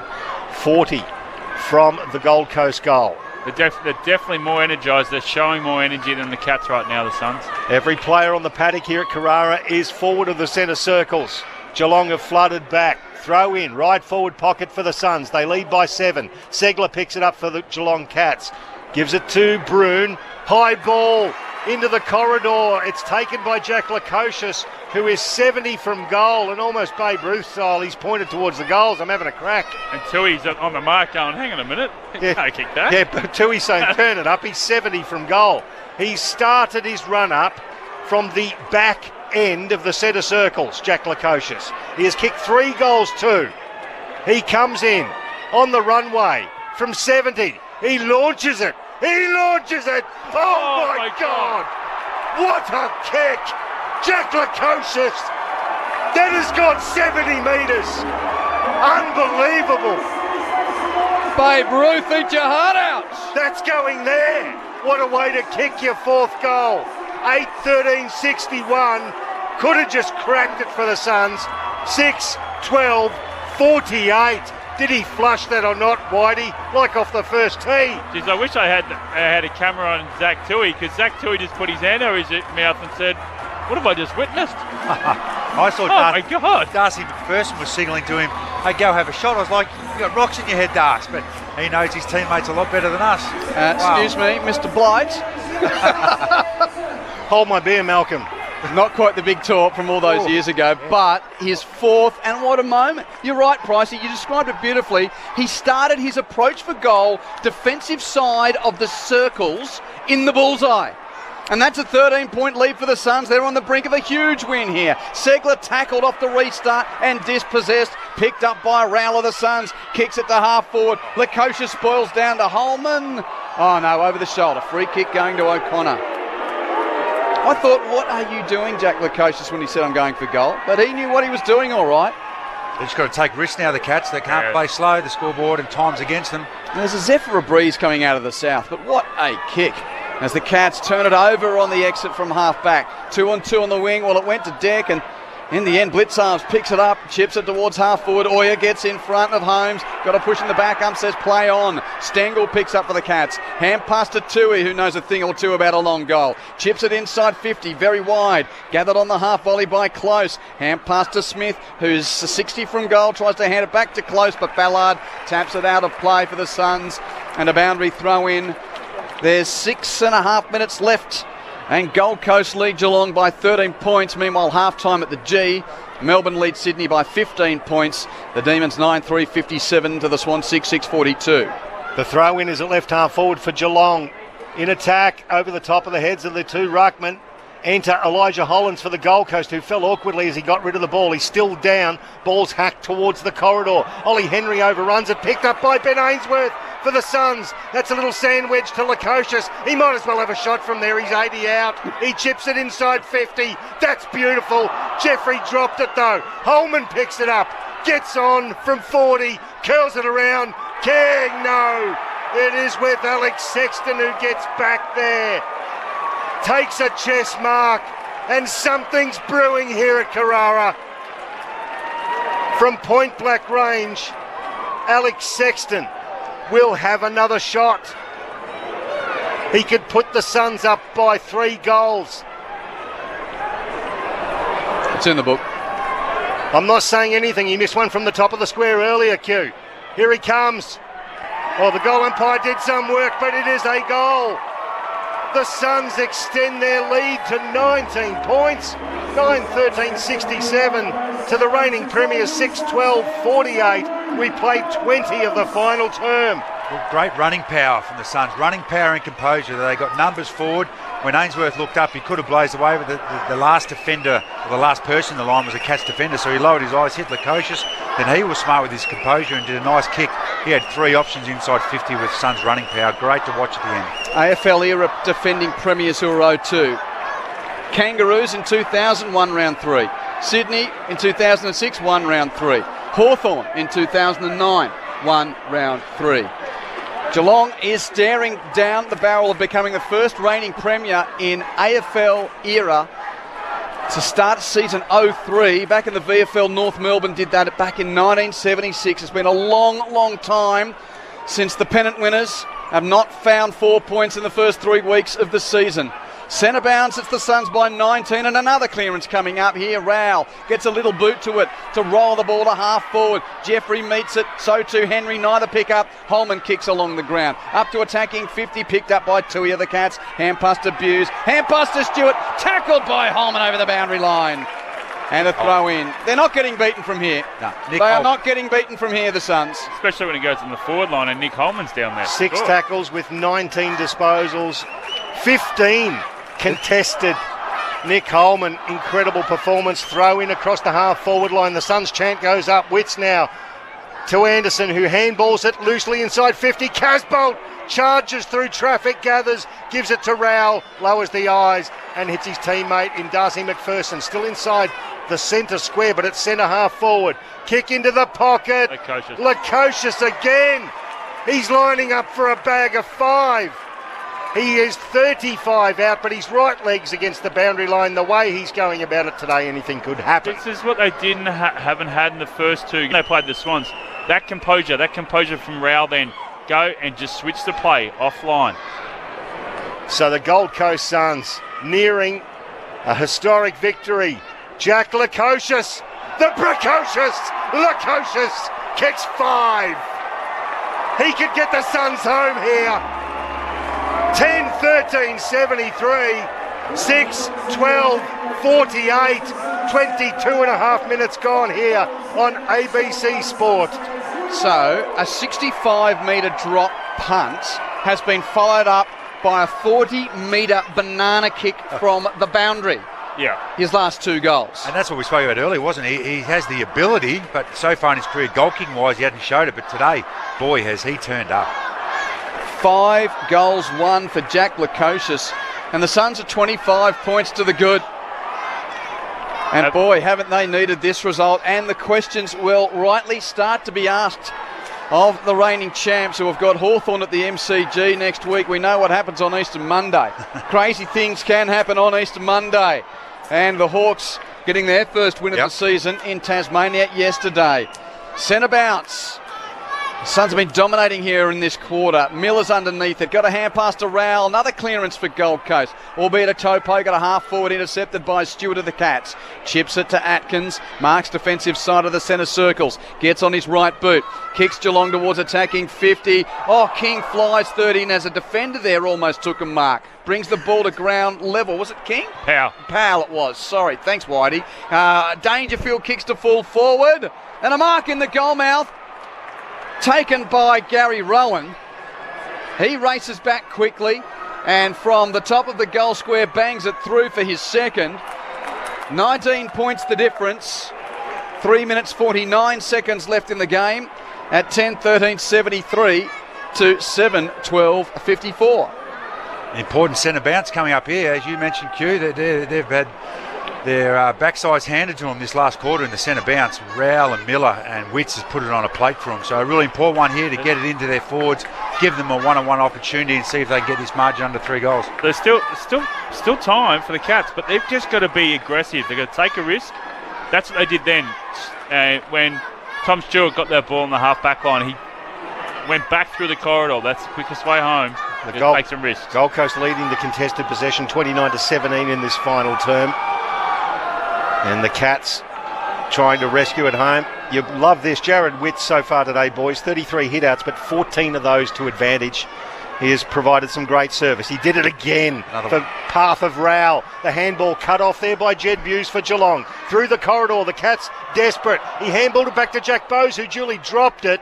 Could have been held on, but the umpire said no. The ball spills underneath a pack of players. Ben Ainsworth. Handball's out, intercepted by Holmes. He gives it to Zach Tui, tackled into the ground by Casbolt. The ball spills on the outer side. Now Swallow kicks it towards half forward, Radaglia. Nice mark with the sun in his eyes as he floated back to take that on the 50-metre arc. Meanwhile, half-time at the G. The Demons lead by 15 points there. A little over 3 minutes left. 19 points the lead to Gold Coast. Radaglia at half-back goes short and Cameron takes the mark. Another good day out for Jeremy Cameron. He's kicked 3. He's in the sunshine on the Narang River side. Kicks it to his captain on the wing. Dangerfield can't mark. Roved by Long of the Suns, and he runs away. Hand passes to Casbolt, who picks it up from his bootlaces. Hand pass back to Ballard. Ballard will kick from forward of the wing to attacking 50. King got grabbed onto before getting to the contest and will get a free kick. Radaglia took the mark, but Henry realised he was outsized and couldn't resist a little clutch on Ben King. He didn't need to do that, Henry. Radaglia was going back with the fight of the ball. He had it covered. And King in the sunshine, right half forward where the 50 arc meets the boundary paint. This would be some icing on the cake. He's kicked 1 today. Tough angle, 45 out. He kicks it across the face of goal and it pitches on the opposite side before rolling out for a throw in. 10-13-73 plays 7-12-54. Gold Coast leading by 19 points and we're 27 minutes into the final term. The throw in shallow. Witts in the front position, slapped it down. Zach Tui couldn't pick it up. He's under pressure from Miller and Sexton. Ball's underneath him. Atkins had to go in and get it. Handball to Buse to the run of Dangerfield. A long right foot kick towards the wing.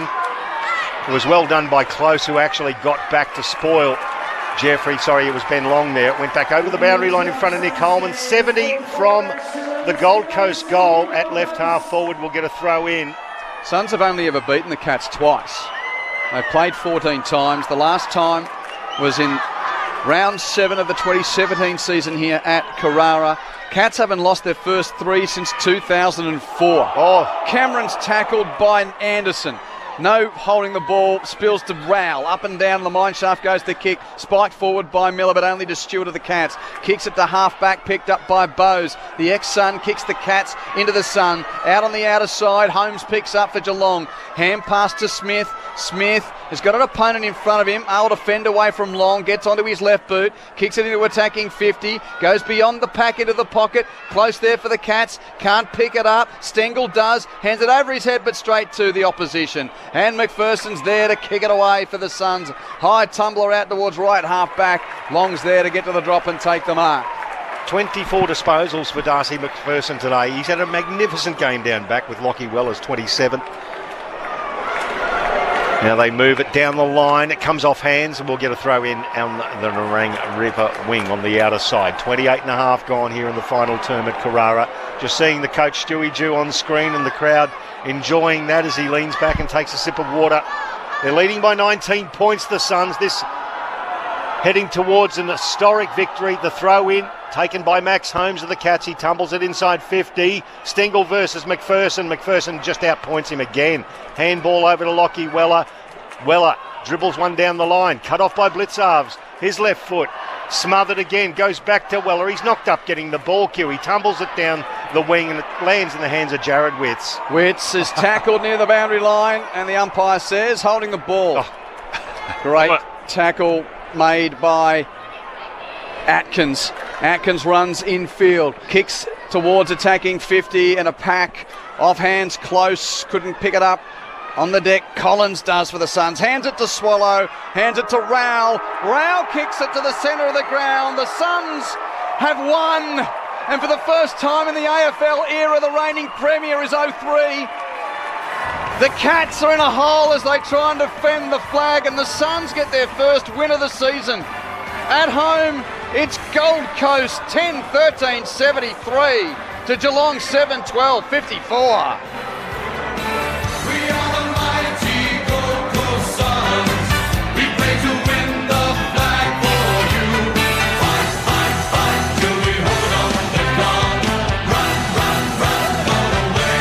Hey!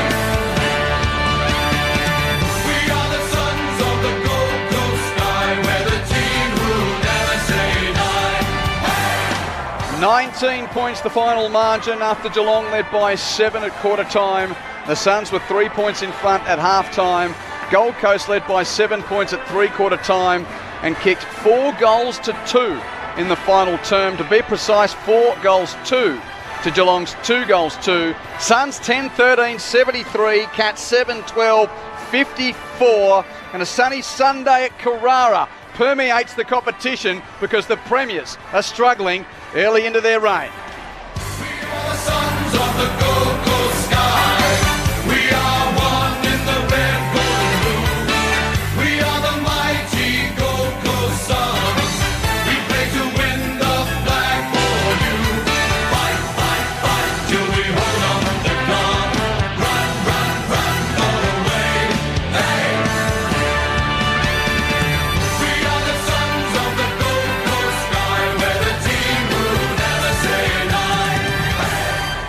Jack Lacoche has kicked 5 goals. The last 2 of them need to be seen to be believed. A 65-metre bomb from inside the centre square, followed by a 40-metre banana from the right forward pocket.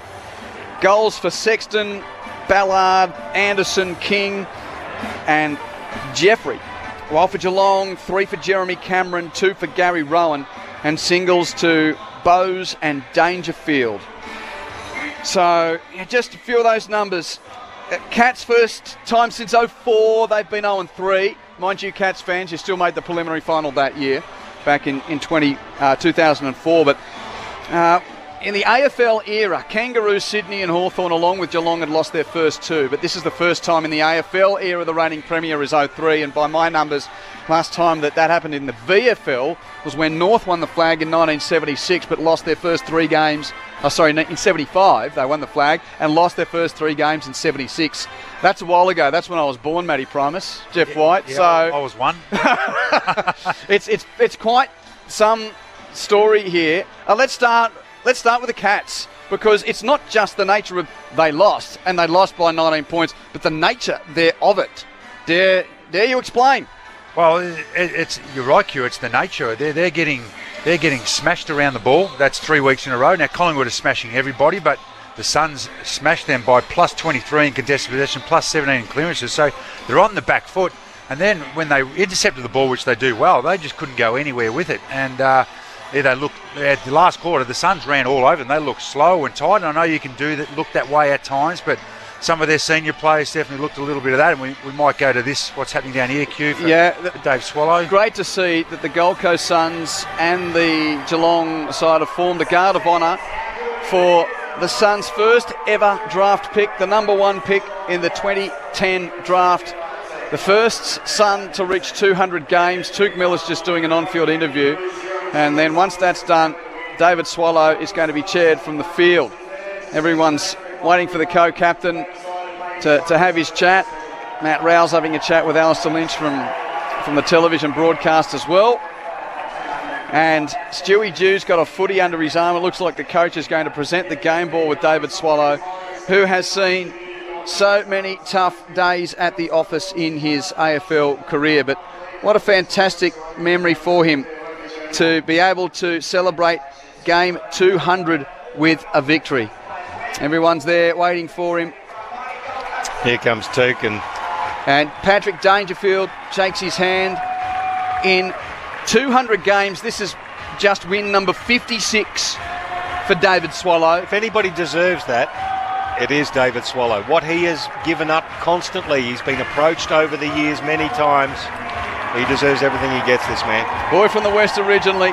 Thumbs up to the crowd with his daughter in his hand and son at his feet. And well done to the Cats as ever. Classy in defeat. And Dave Swallow in game 200 gets to celebrate a win that, might just make a few more take a little bit of notice of what the Suns have done today, and Jeff, what the Cats didn't do.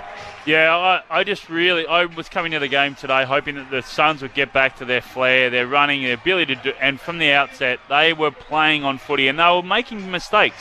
We mentioned at the start of the broadcast where they were making mistakes, so they were turning it over, but they kept on going at it. And look at King as well. How many sitters did he drop? Then all of a sudden he takes a big one in the last quarter. So they just kept on going, and I think probably what the message was from Stuart Dew this week was just hey boys, just go, have a go. Let's get our running game going. Let's try and break the lines. Let's try and use the ball and have a bit of composure. And as the game progressed, as the game went on, that last quarter was the best I've seen them play all year. And I reckon they got their selection right too, Whitey. I think when we called Sydney here 2 weeks ago, remember they were super tall and it was a bit of a dewy, humid night, and then they got some selections wrong last week against them, but today I reckon they picked the right balance of inside. They know they've got that. They've got 4 or 5 guys who'll crack in all day. They've actually picked good balance of their back line, power back in, a couple of runners up forward on the wings, and that certainly told that with their ability to win it inside, then get outside Geelong really easy. And have leg speed to put pressure on the oppo, which was outstanding. So Rao, Miller and Anderson, 22 clearances between them. Geelong had 23 for the day. We've got to trust Geelong because they've been so good for so long. But outside looking in, you think of what Tom Hawkins has done coming off limited preparation in the first couple of weeks, yet they've opted to rest a guy like Reece Stanley today. Look, they're questions with respect of one of the best footy clubs, one of the most consistent footy clubs of the last 20 years. Yep. But they're 0-3 now, and Hawthorn on Easter Monday. Yeah, next. They'll certainly there'll be question marks about them this week. The blowtorch will be put on. They'll be trying to dissect this, dissect that. Like, McPherson's kept Stengel to 0 goals today. Yeah, and that's 2 weeks in a row for Tyson Stengel, even though he's contributed in scoring chains and whatnot. Yeah, 2 weeks in a row. But Darcy McPherson did a great job on him as well. And another roar from the Suns faithful as they eventually go down the race in front of us. We'll get the rooms and the song and hopefully an interview as well before we go in our separate ways. If you are with us on the Gold Coast, you're heading to the NRL. If you're with us in the West, the Derby awaits. On News Radio Back to Network, but as ever, you go to the ABC Listen app, you can choose whatever you would like to hear. Repeating halftime at the MCG, it's Melbourne 9-3, 57, leading Sydney 6-6, 42. And that game in the National Rugby League between Cronulla Sutherland and the Warriors is underway, and approaching halftime, the Sharks lead by 26 points to 12. Fantastic. I know you touched on a bit there. David Swallow, for them to be able to play like they did today, he's one guy. He might have had offers to go back west and stuff, and he's watched a lot of his mates leave and go have premiership success, but he never has once wavered. One, with his ability to get back and play footy, and two, to be able to stay with the Suns and hopefully see them eventually make finals. And it's a great reward today. They can get a win.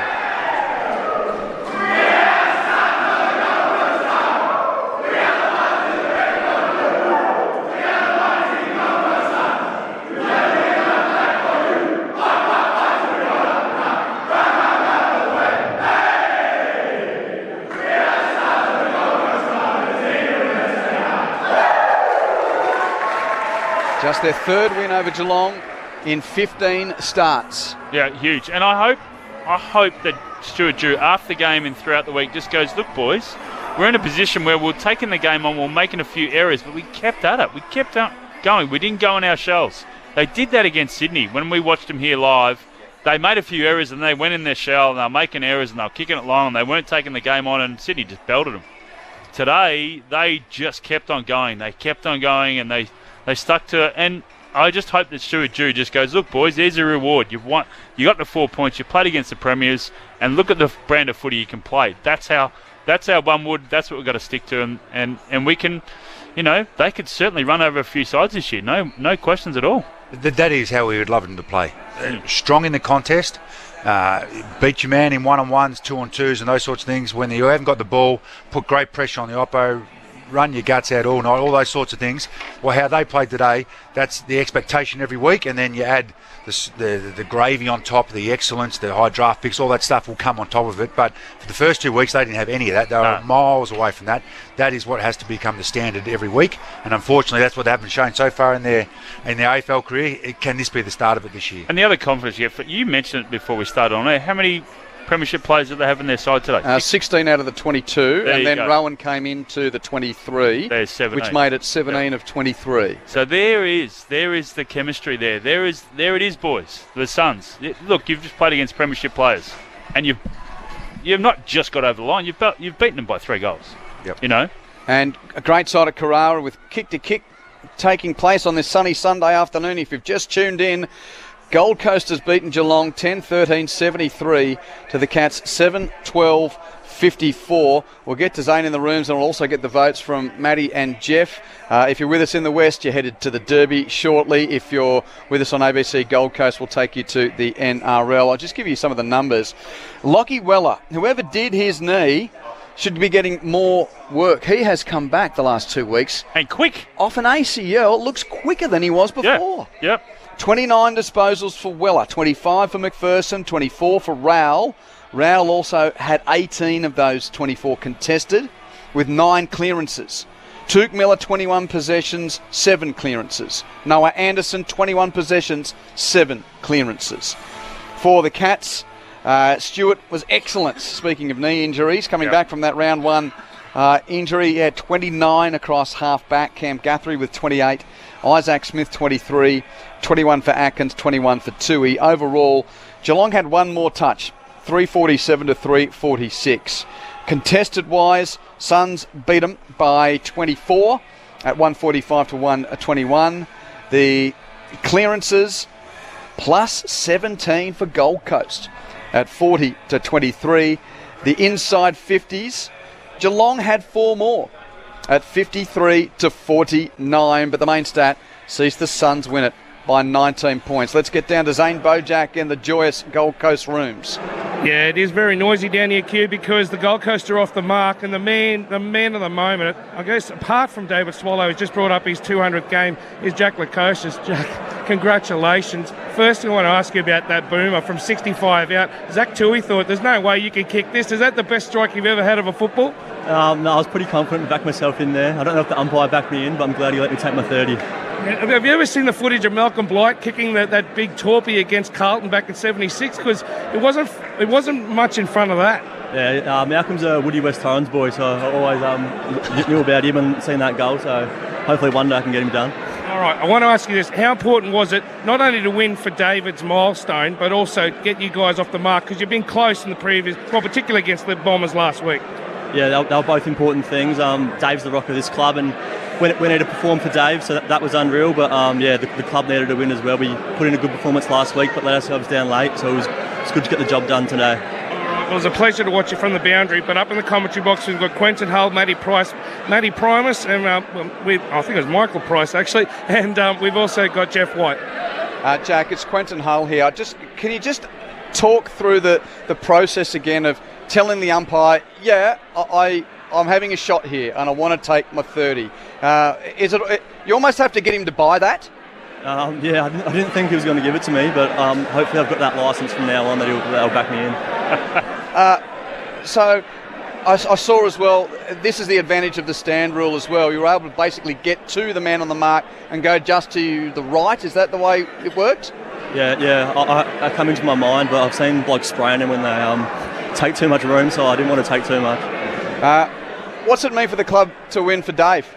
Yeah, it means a lot. As I said before, everyone looks up to him. He's a role model, one of the blokes you look at when you take your first steps in the club. So we need to have more performances like this for Dave in the future.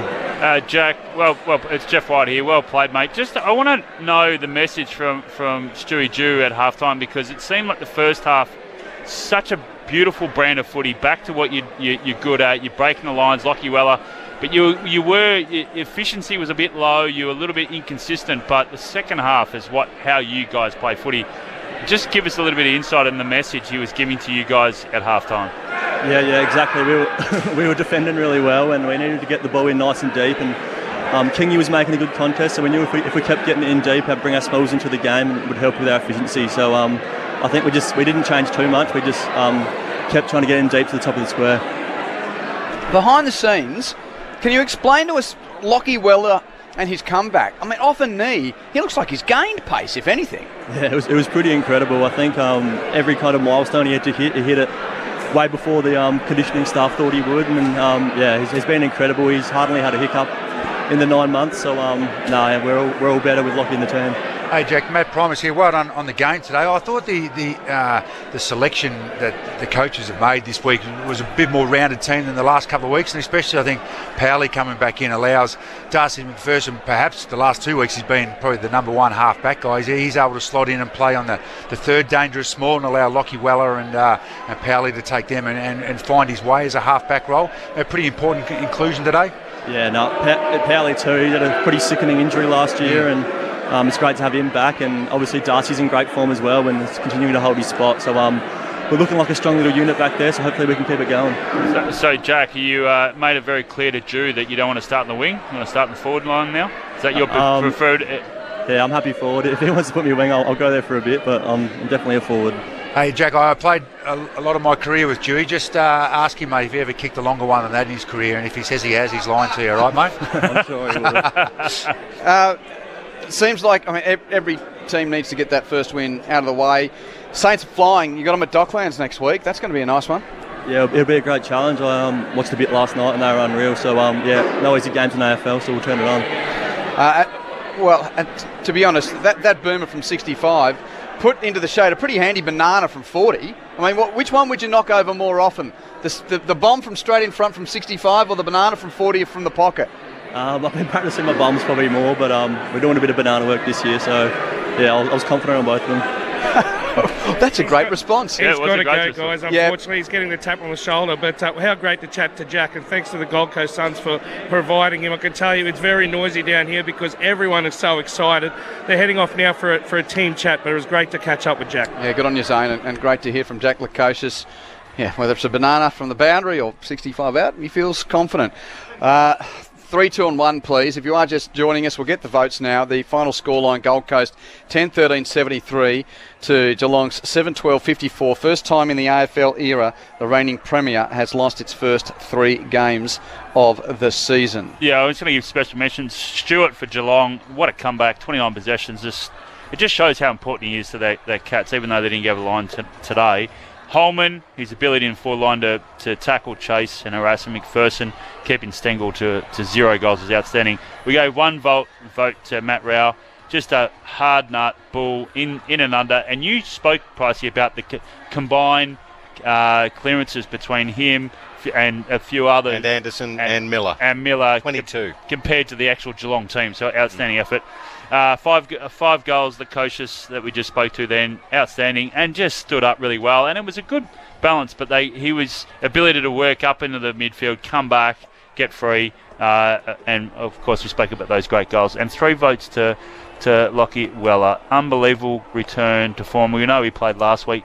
His ability to break the lines on the half-back line, set up. His ball use was outstanding, and geez, they've missed him so much. It was good to see him back. So he's our 3 votes. 29 disposals, 685 metres gained for Lockie Weller today. We're about to head in our separate ways. Just the latest from the MCG. Jeff? We're doing all right. We're up. Your D's by 15 points. Melbourne 10-3-63 to Sydney's 7-6-48. And in the National Rugby League, half-time, Cronulla Sutherland 26, leading the Warriors 12. So on the Gold Coast, you're headed to that. And then the Derby coming up later on today. A lot of our audience who are listening on analog radio, they're heading to the Derby. Gee, who do you pick there? I've seen Fremantle just on the TV twice, and they look miles off it, don't they? They look slow and haphazard and no one in great form. I'm going Fremantle just because I think they're a better team. But you're sort of going on form of the last couple of seasons, more so on the form of the last couple of weeks. Exactly right. What do you reckon, Jeff? You've played in the Derby. Yeah. About your old mob. Yeah, I think if they can get their game going, I think they'll be hard to stop. They've just, like Geelong, there's a point where you just got to get that flow back. You've gone through pre-season. I mean, think about it. They only play 2 practice matches this day and age now, so you got time to get back into it. So if they can get their flow going, they'll carve up with. What about Luke Jackson, mate? Yeah, well, he clunks a few and it's game on. So. A bit of pressure on him, but he's done the reverse white. He does the reverse white. He's gone from Melbourne to Freo instead of the other way around. You got to just keep at it. Same amount of money, Q, was it? Huge talent. Double. Good on you, gentlemen. Great to be back at the footy with you. Thanks to Jeff White and Matthew Primus. Thanks, Pricey. Great to have Michael Price with me. Zane Bojak downstairs. Aaron Bryan's in the studio and Aussie Bob on the faders. So Gold Coast 10-13-73 lead beat Geelong 7-12-54. Your Sunday of sport's not done. If you're on the Gold Coast, you're headed to the National Rugby League. If you're in the West, you're headed to the build-up to the Derby, Fremantle and West Coast. Not too far away. The reigning Premier is 0-3. The Suns get an upset win to really set tails wagging. What's the best thing in the world that's also on the